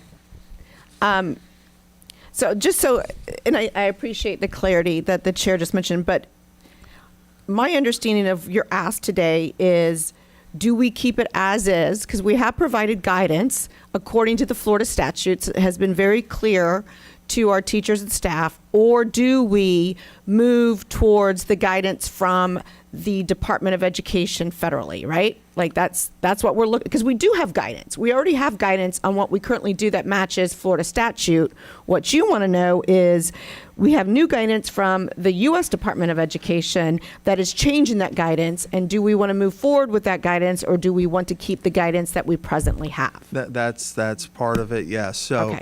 so statutorily, that's why I pointed out statutorily, there is a difference between what Florida statute has said with respect to participation with students versus what the USDOE's guidance is. Now, by state statute, we have to give out the USDOE's guidance to all of our principals and teachers and inform them of it, but it doesn't necessarily follow that in a conflict between either a state statute and the guidance or federal case law and the guidance, that the guidance would control. It's still just guidance. So Now, so we do have to provide this document to all of our employees. Yeah, That's what the Department of Education asked us to do. yeah, so, Do we have to listen to them? I'm just No. asking. no, Yeah. it's state statute. So the Department of Education shall each year distribute for informational purposes to all district school board members, district school superintendents, school principals, and teachers the entire guidelines on religious expression in public schools published by the United States Department of Education as updated from time to time. Thank you. I appreciate that. That clarifies. I have a couple of questions. So in the updated guidance from the Department of Education, are they allowed to pray out loud? It says visible personal prayer.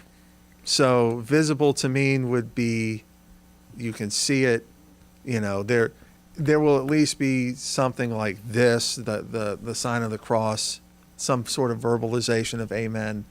I would assume that it didn't go beyond visible, but to me, if I'm analyzing that, a teacher's praying out loud and kids are seeing it. Because if a teacher's just bowing their head, a kid might think that they're just thinking of something that they have to say in class. They wouldn't necessarily be thinking they were praying. So to me, visible would mean the kids are seeing that it is a teacher engaging in prayer, and it could probably include verbalization of it. But this 2 sentences down, this is verbatim language, Yeah, that the guidance clarifies, for example, right. and talks about the teacher, her, And it by the says, way. say grace. grace. Yeah. Say Yeah. grace. So So I did that's notice why I that was teachers asking are if it's always ambiguous. hers here. But, Okay. Yeah. Thank you, Madam we do Chair. have male teachers, just for the record. Oh, that's a I know, fair I'm sorry. point. That is Yeah, a I fair just point. kind We of do have bothered me. we do have male teachers. Under this new updated guidance, would a teacher be allowed to ask students, "Would you like to pray with me?" I still think that the answer to that is no. Okay. Okay. So here's my thoughts. I kind of agree with Member Salamanca. I think we need to be explicit in our guidelines. We do have the moment of silence. That's 1 minute. That's in our statute. Anybody, including a teacher who wishes to pray quietly and silently can do so. I use our moment of silence at the dais to pray before every meeting that we have. I do it privately. No one here on the board knows if I'm praying or not praying. They also have lunch. The vast majority, 99% of the time, teachers are going to go either in their classroom while their kids are in the cafeteria, or they're going to be in the teacher's lounge. They can pray in a teacher's lounge. That's their own time. They have a planning period. They can pray during their planning period. They can pray after school. That would be appropriate. We have seen a lot of TPUSA clubs kind of bubble up. That is a perfect place for kids to go amongst their peers and do what they need to do. So I think this is kind of a slippery slope because everybody's religion is different. When I grew up Southern Baptist, and the Lord's Prayer that I said at Southern Baptist is completely different than the prayer I say as a Catholic.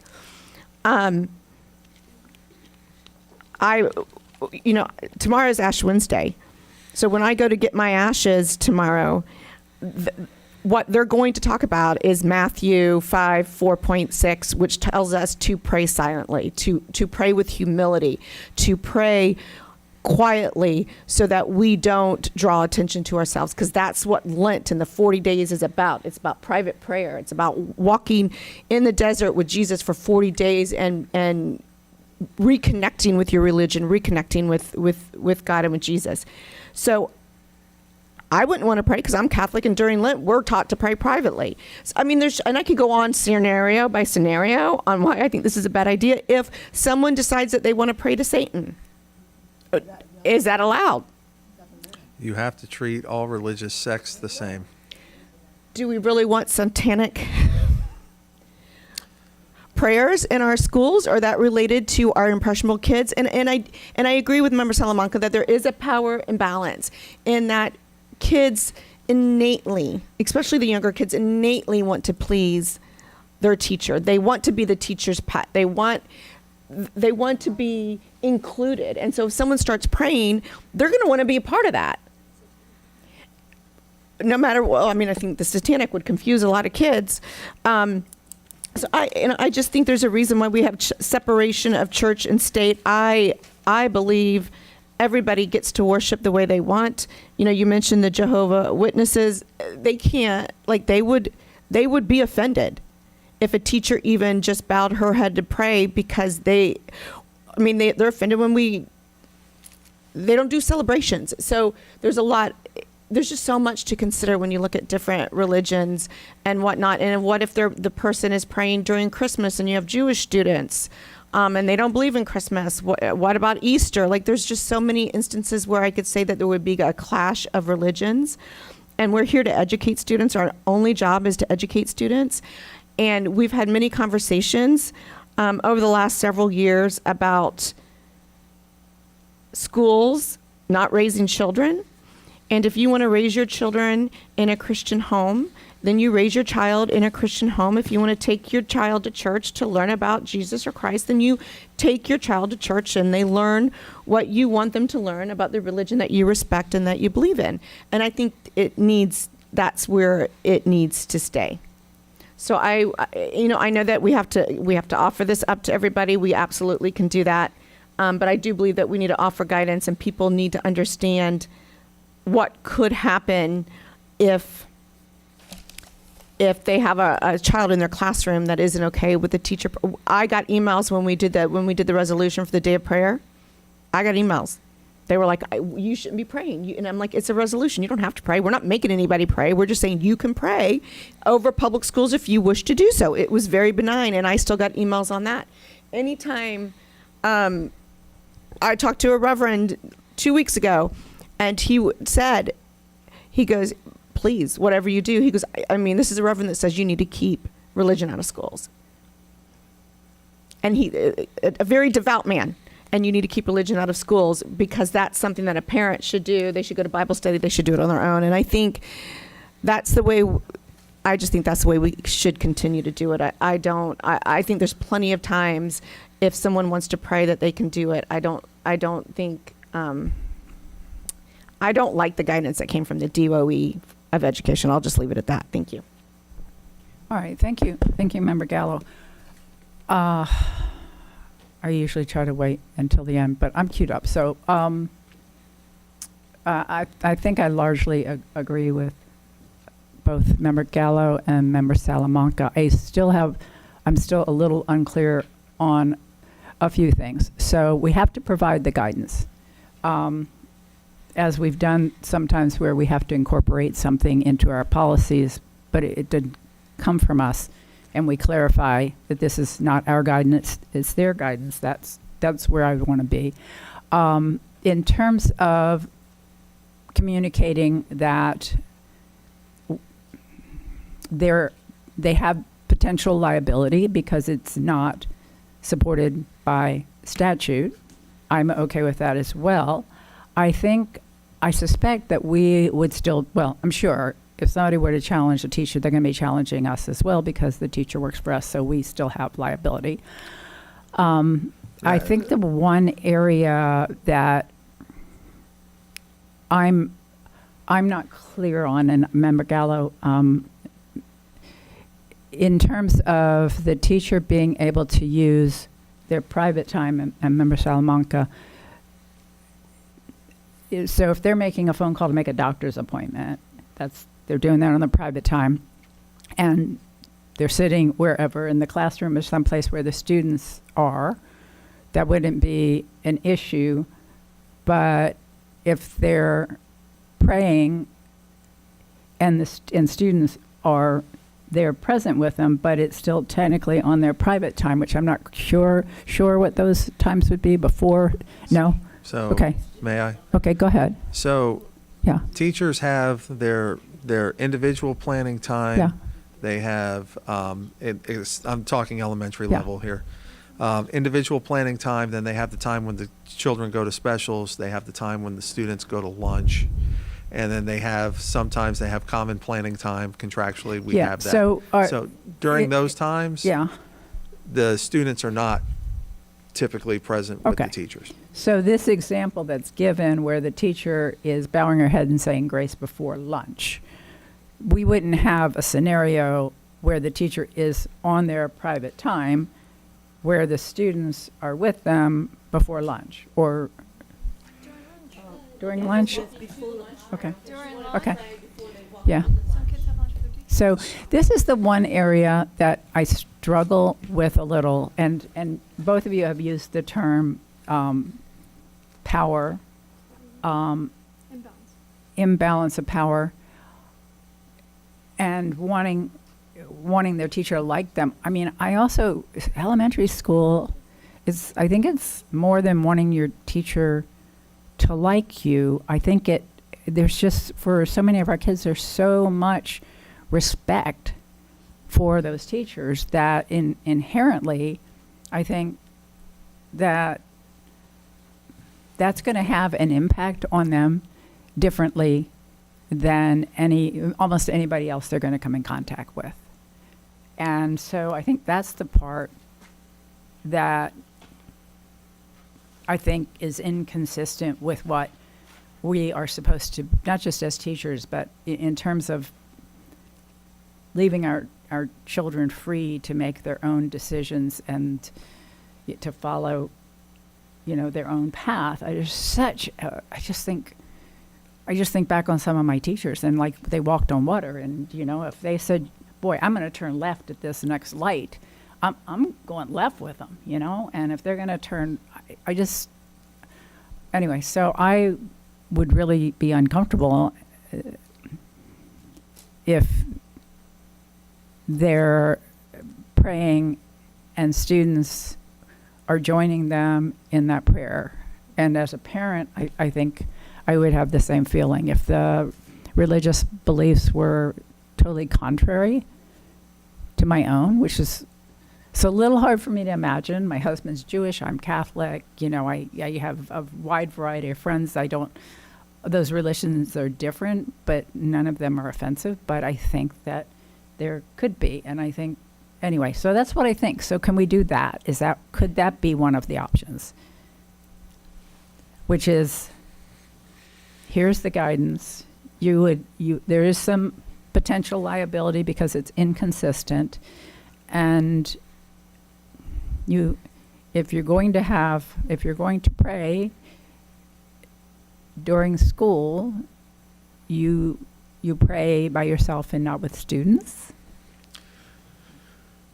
We could give that as guidance, but we could have somebody come to us and say, well, that conflicts with what the USDOE's Right. guidance has just been, Right. right? And so they may claim it is a violation of their First Amendment free exercise rights to do that. Yeah. So Okay.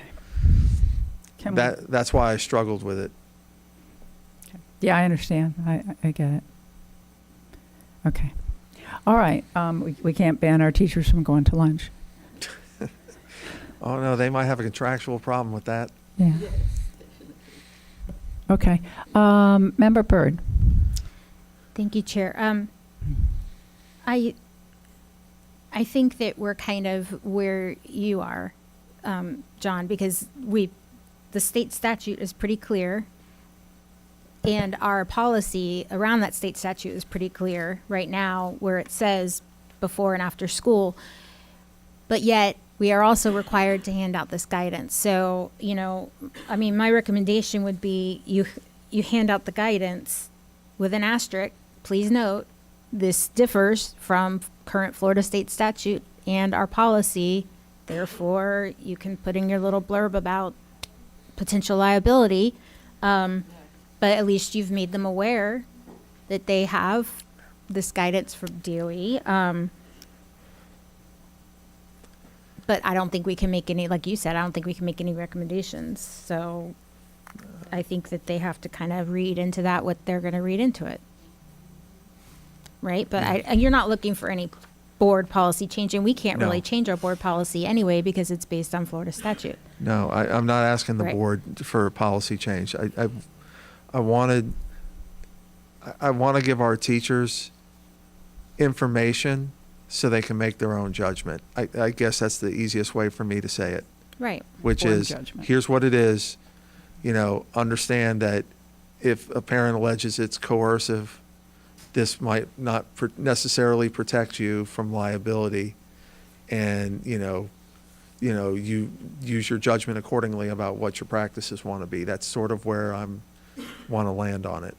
Okay. I agree. Thank you. All right. Thank you, Member Byrd. Member Vanos. Thank you, Madam Chair. So if we are going to issue guidance to our teachers, which I think we need to, if they see both of these two directives, I guess, my first question would be, when I look at the guidance, how when it says students would need to be able to opt out, well, what does that mean? So does that mean if a teacher starts praying in a classroom, how does a student opt out of that? So the way I would suspect it would work on an opt-out is a teacher would say, hey, I'm getting ready to pray to myself. Nobody needs to join me. Nobody's going to be penalized if they don't join me, or nobody's going to be rewarded if they do join me. That's how I would think that would work. We're sort of treading new areas here, because for the last at least 60 years, this would not be an area where we would have to make that kind of opt-out. But the student would still have to stay in the classroom. That would be the difficult part, because we have to have continuous student supervision, so we couldn't put them out in the hallway where they are unsupervised. Okay. So that would be one thing I think we'd have to clarify or describe. And then also it talks about the students cannot be coerced. So what would a parent need to show to demonstrate that their child was coerced? Part of the evidence, I would think, would be, hey, my child saw every other, let's just say I'm the only child who's a Jehovah's Witness in a class, and I'm using that as the easiest example I could think of. I saw every other child going to voluntarily pray, and I don't do that as part of my religious practices. So I felt like if I didn't do that, I wasn't part of the group, and I felt pressure to go be a part of the group. I would think that would be part of the evidence. The other part would be, let's flip the example I gave earlier of the principal and the teacher, who the teacher saying that they got, a lower evaluation. Let's put it in a classroom setting. My grades were all A's and B's before before the teacher started praying, and then after the teacher started praying and I didn't join, I started getting C's and D's, and my quality of work hasn't dropped off. Now that's very subjective, right? But that would be the type of evidence I would think that would possibly demonstrate coercion. So this to me sounds like it would be a lot of claims that parents might make that we are determining whether their child was coerced or not in evaluating. I don't necessarily think we would be the ones determining it, right? So I would think it would be a parent filing a suit under the First Amendment saying that it's a violation of the Establishment Clause. Right, but they would probably come to us first. They may come to us first, yes, and so I think if they came to us and we started, that we would say, what is your evidence of coercion? And we would ask them to, it would be first a conversation with the principal. Hey, I think my kid's being coerced into praying, and we would say, what would be that evidence? And the parent would offer that evidence, and our principal would take a look at it, and if there was an investigation necessary, then we have processes to do that. It would generally come to us first, but most of these claims, if it, may end up in a federal court somewhere being adjudicated by a federal judge. And then we would have to be involved in paying legal fees to be involved in the litigation. So the answer is yes, but I will say this, given the Supreme Court holding that these prayers are supposed to be personal and private, right? To the extent that they are personal and private, and they're not praying out, in front of the class, or asking the students to pray in front of the class, we would defend by saying this is the personal private speech of the teacher, of which we're not responsible, and we would try to defend that way. So I would try to get out of it Right. as early as I possibly could. Got it. Thank you. So, I want to go back to one of the scenarios that we talked about, a teacher using his or her personal time to pray.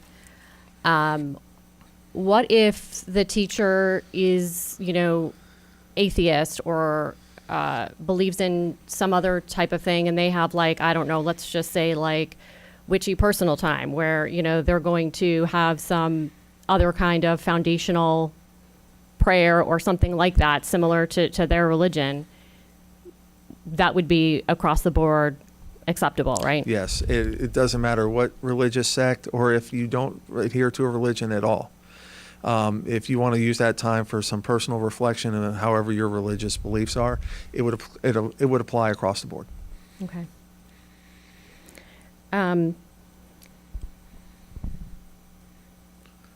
So another question relating to this is, can teachers, so we give this guidance, can teachers expect the same level of First Amendment protection if, let's say, during their personal time they engage in, some political belief?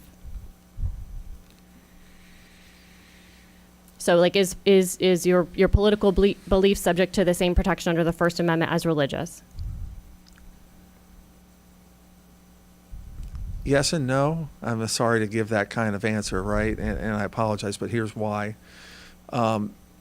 We have the Principles of Professional Conduct for the education profession in Florida. It's the rule that all teachers are supposed to adhere to as far as their conduct in the classroom. And it says, one of the provisions in there, and forgive me, I'm not quoting it directly, but it's this sentiment, that you're supposed to take precautions to ensure that your speech, political, is not attributable to the agency for which you work, right? So if your political speech could be attributed to the school district and the school board, and it's contrary to the school district's stated policy, or that could be problematic for a teacher in that specific scenario. We're not supposed to discriminate against teachers based upon their political beliefs. They are supposed to be able to believe what they believe politically. And we have provisions in our collective bargaining agreement with respect to teachers that they can talk about political issues as long as the presentation is essentially balanced and fair. That's the quote from the contract. So one side believes this, the other side believes this, right? But teachers, we hire teachers, and in other cases say this, we hire teachers for their speech. And a lot of times the speech of the teacher, especially on the political spectrum, can be attributable to the school district for which they're employed. So they get less protection in that particular scenario. So I'm looking at, remember the case with the teacher over in Hillsborough County, the Wood versus Florida Department of Education, the one who sued about the Florida statute on personal pronouns and personal titles. And the court, actually I thought that might come up here, so I had the actual quote. So it says, when a public school teacher speaks in the course of performing her job, speaking to her class in her classroom during class hours, she does so pursuant to her official duties and therefore speaks as a government employee, not as a citizen. The speech at issue here, in which Wood verbally provided her preferred honorific and pronouns, wrote them on her whiteboard and syllabi, and wore a she/her pen, fits that description precisely. And then the court said, look, it's not only just the delivery of your content, right? It's anything that basically occurs in class. It says, to be sure, the dissent correctly notes the relevant case law, both our own and our sister circuits, expressly permits government regulation of teachers' curricular speech. But the inverse, that the First Amendment forbids regulation of a teacher's in-class non-curricular speech, doesn't follow. And so far as we can tell, there's no binding or even persuasive precedent to suggest that it does. So teachers do not, and then they also said, teachers do not cease acting as teachers each time the bell rings or the conversation moves beyond the narrow topic of curricular instruction. I've said this, I sometimes struggle to reconcile the various decisions of the courts based upon what they say. Sometimes teacher speech, even if it's not about the curriculum, is attributable to the teacher. In the pronoun case, it was attributable to the school district. But in the religion case, the teacher's non-curricular speech and conduct was not attributable to the school district. So I struggle to come up with a unifying principle that I can articulate here. So there's not actually a unifying principle. So because if you go off of that case, if you are not acting in instructional time, anything a teacher does while he or she is at school is implied that it is promoted by the district. Based upon that Wood case, the answer is yes. And so this is directly contrary to that. I struggle to reconcile the two, the Kennedy case and the Wood case. Okay. I mean, I guess I fall on the side of students. You know, I do not believe that students should be allowed to, that teachers should be praying in a way that encourages students to participate. So wherever that falls in this, I think we need to, I understand we have to provide the guidance, but I think we need to be very clear about what opt-out means, about what coerced means, and, make it clear to teachers that if they decide to partake in this, then, they are Assuming acting the risk. outside of the recommendation of the school district and the state.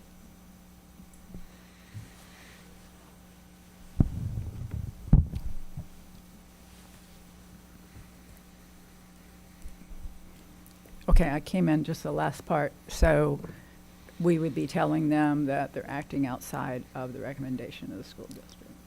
Okay, and the state. Okay. Okay, that's just one step further than you could be liable.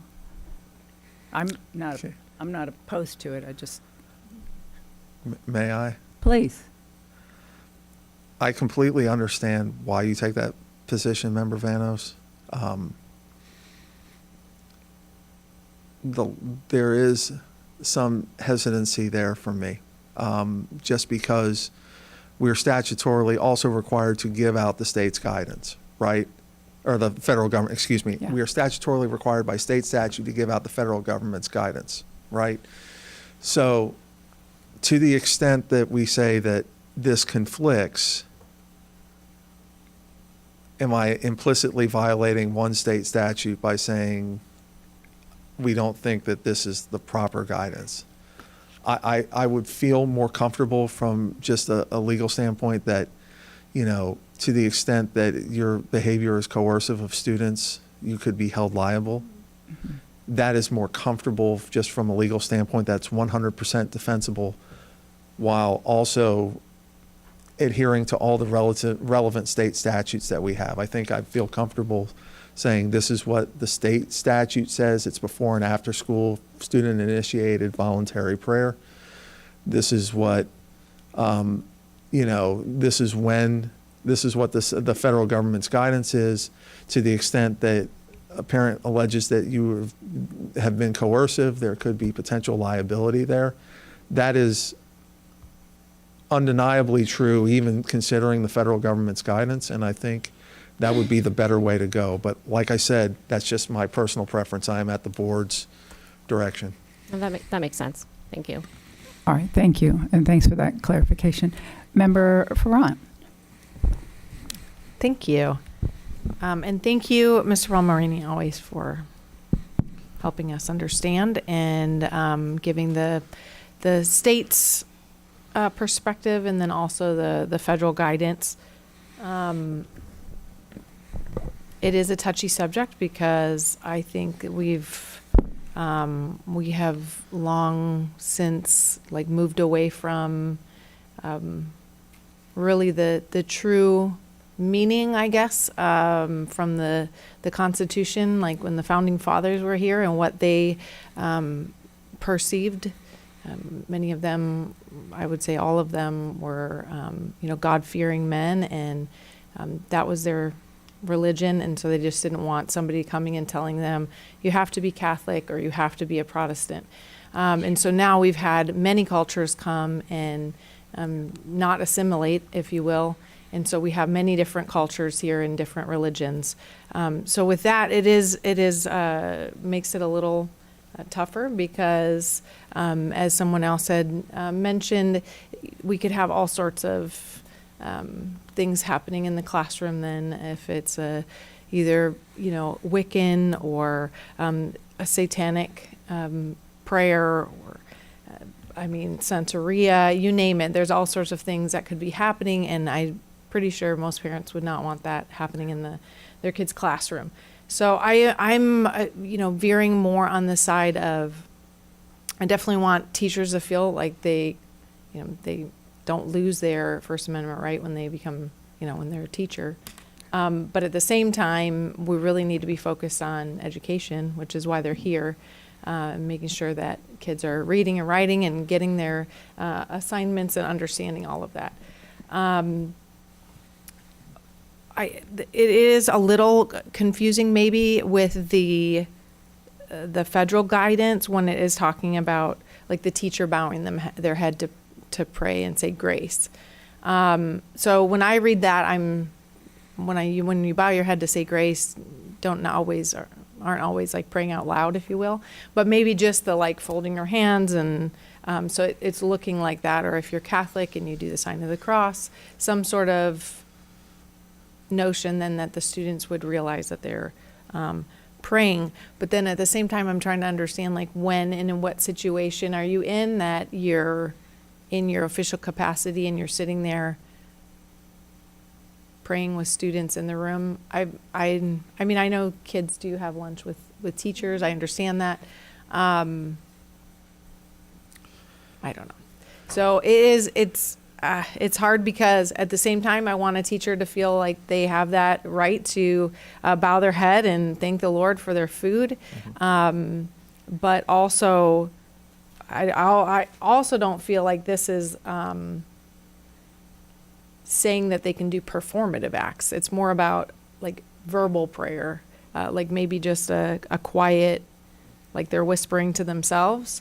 But performative act of bowing on the floor, or, I don't even know, standing on their chair and quoting the Bible, certain things like that. I just feel like it would be, it's a fine line.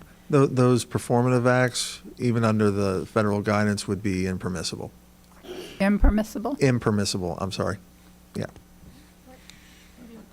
They would not be permissible. Wait, hold on. Hold on. The visual. So the way I'm understanding how you're describing it, let us pray, and they start saying it out loud, and they're doing this and leading the class in it, right? Mm-hmm. That's the Holloman case. So that would not be allowed, right? Personal, visible prayer meaning bow your head, saying it silently to yourself, not invite. There are fine lines, and I see the looks up here of confusion. So it's a fine line, but I think to the extent that they invite, I guess this is the best way to say it, to the extent that they invite kids to pray with them, that would not be permissible, right?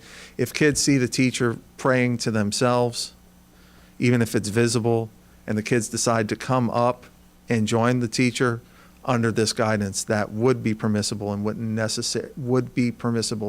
be seen necessarily as coercion. I'm not necessarily sure that tracks with the state statute and previous case law, but that's what the guidance says. Mm-hmm. I think I would like to see guidance, like has been stated, really just to make sure that we're following state statutes. And I think our current guidance is pretty clear.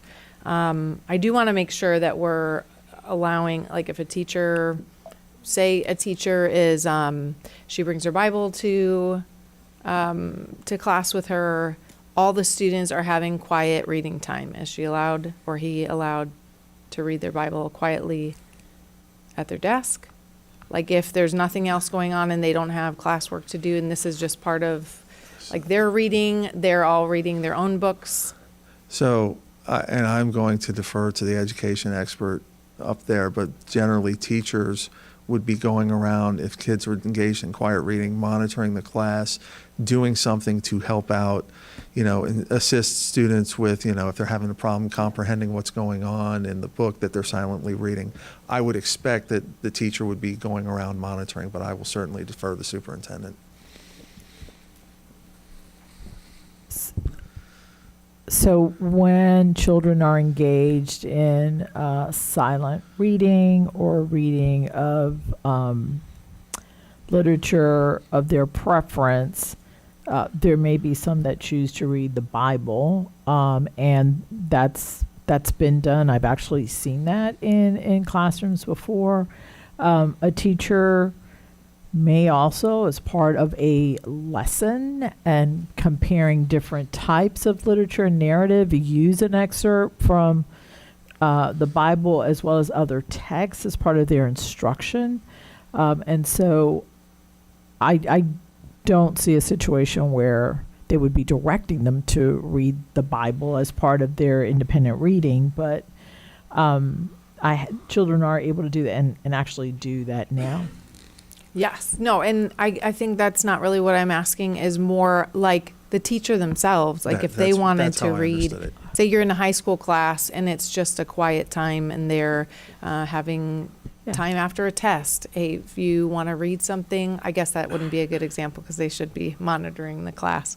But if a teacher had a book about, any kind of religion, are they allowed to have that out, reading that if it's just personal, like grab a book and we're going to have 5 minutes of just reading your own personal text?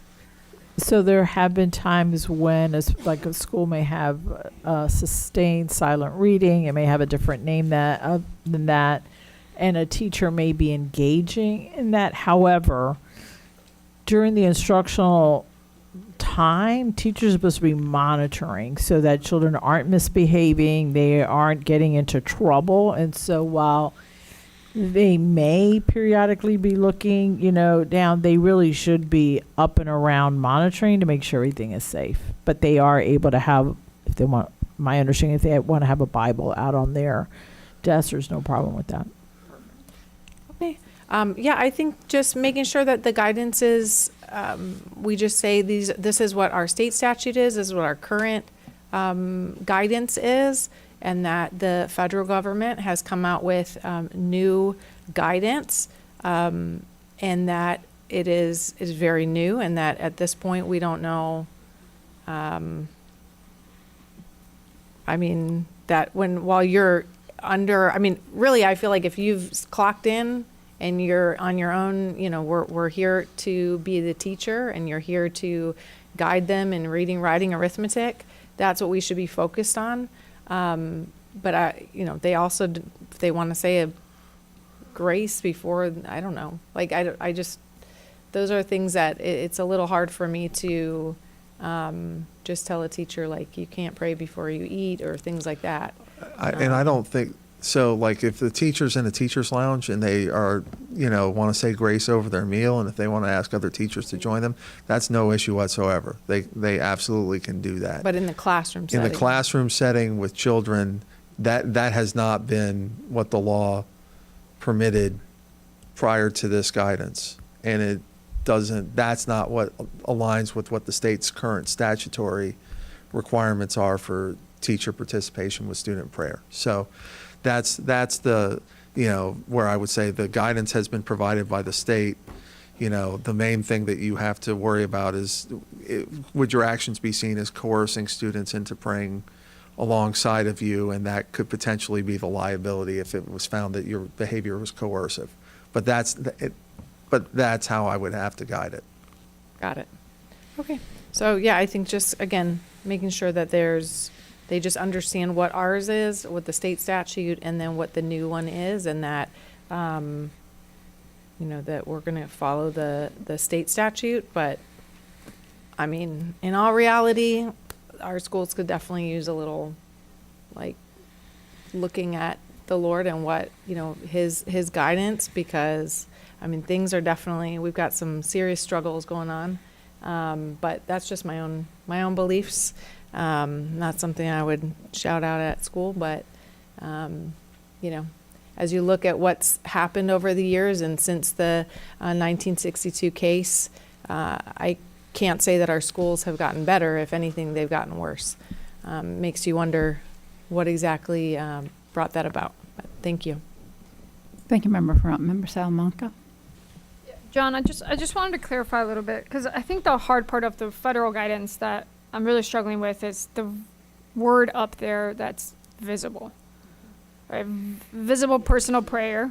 I similar Member Gallo and maybe some folks, I grew up Catholic. Again, there are some more expressive versions of prayer and some that are less, right? That it comes with our pluralistic religious society. And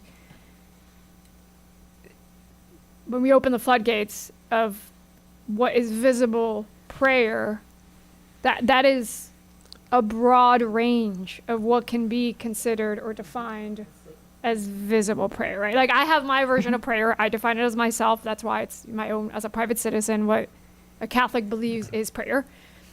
So by now, our guidance is obviously during school day, right? Like, we're aligned with what the state is, with what it used to be, you know, kind of keep that outside of the school day. Definitely not in a visible way, right? Yes, that's correct. I'm thinking of just, there's some religions that are just more expressive and visible. I'm thinking of Islam, right? You kneel on the floor, you have a prayer, there's a particular ritual that is incredibly visible. Right. And this opens the floodgate for saying this is protected. The DOE has said visible personal prayer during the school day is protected. We don't get to decide, right? And I think that's what the Supreme Court has been incredibly clear that the role of the First Amendment is that the government, aka this government institution up here, the school board, cannot ally ourselves with any one particular form of religion, right? That's We correct. are not going to say this type of visible personal prayer is okay because it was what it was in the founding of America and therefore we like it. And this type of visible personal prayer is not okay because it was not part of founding America. They're both equally now under new DOE guidance, fair game. That's my interpretation, but I agree. okay. Yeah, I have obviously, back to what a lot of folks have said, it is instructional time. We are a school district. We're here to teach students instruction. We are here to have them learn the basics that makes them productive citizens. This just feels like another politically charged distraction coming at the school board and a new direction, and seems even in contradiction with the state statute, and we're like right in the middle of another religious political war. And I think what's frustrating is that the founding of this nation and the reason the First Amendment exists is because there were folks that were fleeing Protestant versus Catholic Europe. They did not want the government to take a strong stance on what God you should pray to. And it's not this political war of bringing in more religion or less religion into school, because the reality is that you have to have neutrality. You don't get to decide which religion comes back into school and which one doesn't, which is why our very smart founding fathers said you have neutrality and therefore you treat everyone the same. Either everyone's out and you have separation of state and church, or everyone's in, and then it's a fair game on what is visible personal prayer. And so it's a slippery slope. I think it's a slippery slope for those that I think gave us this guidance. I don't think that they know the floodgates that they're opening and didn't think through that very well. It's a slippery slope that I don't even think they would agree aligns with their own values, but it's okay. Not a lot of folks step into classrooms nowadays, and so the implementation of this is just very different. So I would say we're clear with our guidance. I think that the board seems like all of us are on the same page. This is a very slippery slope. And we should just be clear about that. So can I, Please. so the Mr. slippery slope, I'll give you the example of it. And I don't believe any of you were here on the board at the time, but we had a group that wanted to come in and distribute Bibles in the schools, right? And so we initially said, no, we're not going to allow that, because we had actually, this school board had previously been sued in the 50s and 60s, and we had orders prohibiting us from allowing Bible distribution. But we reversed course and decided to allow the Bible distribution in the schools. And then we had the Central Florida Free Thought community that came in that said, hey, we want to distribute our materials saying that, there is no God, and, they're criticizing religion, and some of those did so in very graphic terms. So we allowed some materials and not others, and then we got sued over that. And then the Satanists came in and said, hey, we have a nice coloring book we want to distribute in your elementary schools, where they had the pentagram. And then your predecessors on this board decided we are going to close down the distribution of all religious materials, because we don't want to be in the business of judging between sects of religions. And once we allow one to come in, we have to allow all to come in, and we can't discriminate on the basis of their particular religious viewpoint. And so that's the thing here that I think you've put your finger on, Member Salamanca, which is going to be,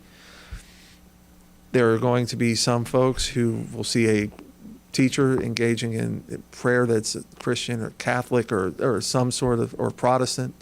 And then there's going to be teachers who are Muslim who would engage in their particular type of prayer, and that may be treated differently by a group of parents than Christian prayer would. And so it's a very difficult scenario that this guidance could potentially put us in. And we're just going to have to deal with it on a case-by-case basis as it comes to us, and hopefully we get some sort of clarity, whether it's different guidance that's more clear, or the courts will give us guidance in the absence of it. So, All right. Thank you, Mr. Palmerini.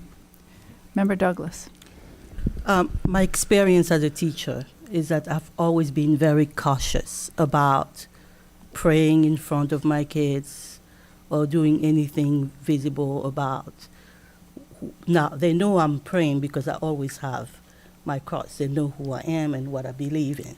However, I would never just say, okay, let's pray together. Never. It would not even occur to me, because we had different cases, just like you have stated earlier, that happened to teachers, and we've been told, be careful what you're doing with your religion, okay, with the kids. And we also know that a lot of our kids are not Christian. They could be any other, Hindu or any other religion, or, So we want to respect that, and I think as teachers we use discernment in front of our kids. We know not to do, and of course you will have some cases, but I would say that how many cases in the years have you find teachers having all these problems, with, Right. praying and religion? Okay, I'm a Christian. There is no other things. I had my Bible on my desk.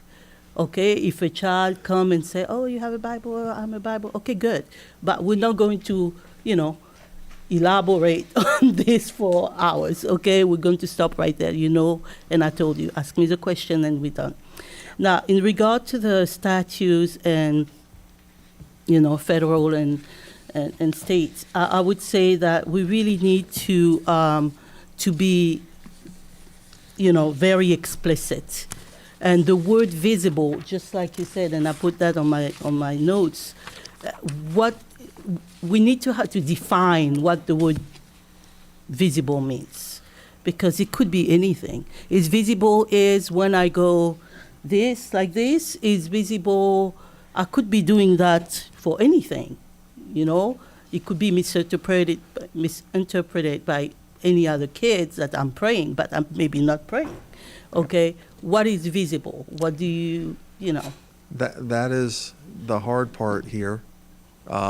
I wish they would have given more clarity on what visible is or not, which I think goes back to your comment of using caution and discernment, right? And you always have to, and being married to one of our teachers, I would give the same advice I give her when we talk about these types of issues.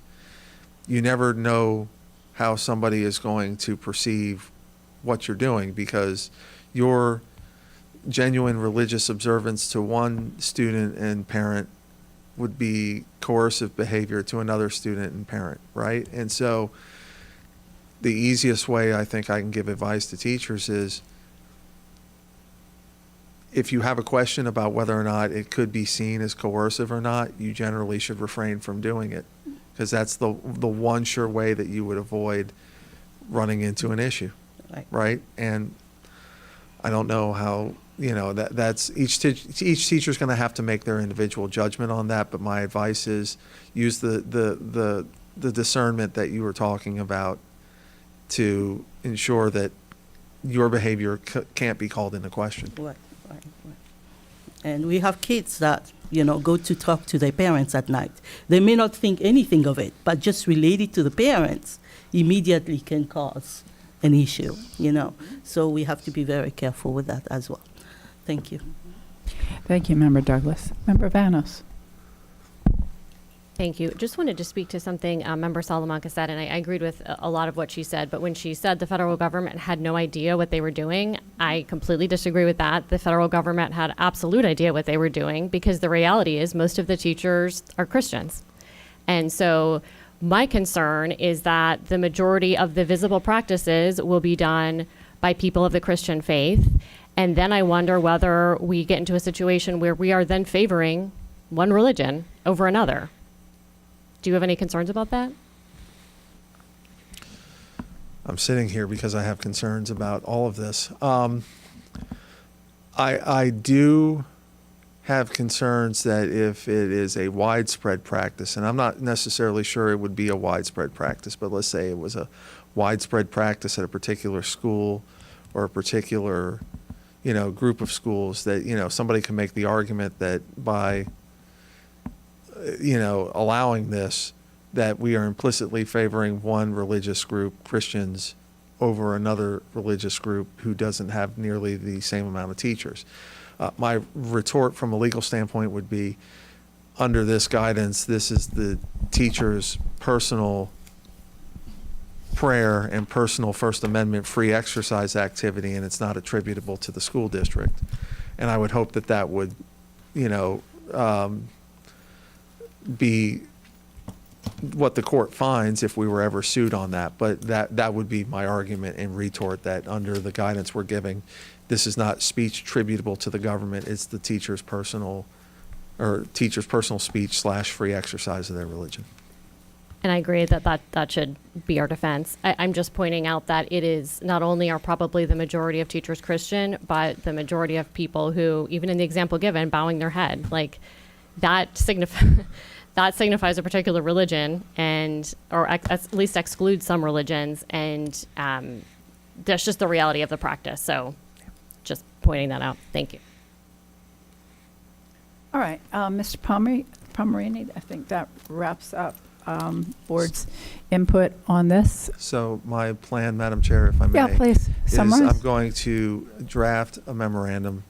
I'm going to circulate it amongst the board members for your comments to see if you have any issues or whatnot, and then try to synthesize all of that into a cohesive memorandum that we put out. I anticipate it's probably going to take me a couple weeks to do a draft, circulate it, get the comments back, incorporate the comments, and then push it out. But that's my plan. What is your, boy, I do not envy you this task right now. While the board, I think there's pretty strong consensus by this minute, but when it comes down to drafting something, I definitely think you should send it to all of us. Yeah. I don't envy you if you get a lot of feedback and you have to figure out how to weave that in. But and if anybody's up to the challenge, you are. So I am so glad we had this conversation. I really appreciate you bringing this to the board. I also really appreciate the very thoughtful dialogue and input from each member of the board. I think it's been an excellent exercise of an elected body pulling together to grapple with this issue. I think my greatest concern is, as we've all talked about, this slippery slope, and the fact that we have so much strife in the world right now between religious groups, and I hate the thought of that disrupting the environment in our classrooms and the civility in our classrooms, and I hope that doesn't come to pass. I think the most optimistic outlook is there will be lawsuits fairly soon, hopefully none of them here, and the U.S. Department of Ed will reconsider their guidance. On that note, if there's nothing further from our Deputy Superintendent, then our meeting is now adjourned. Thank you.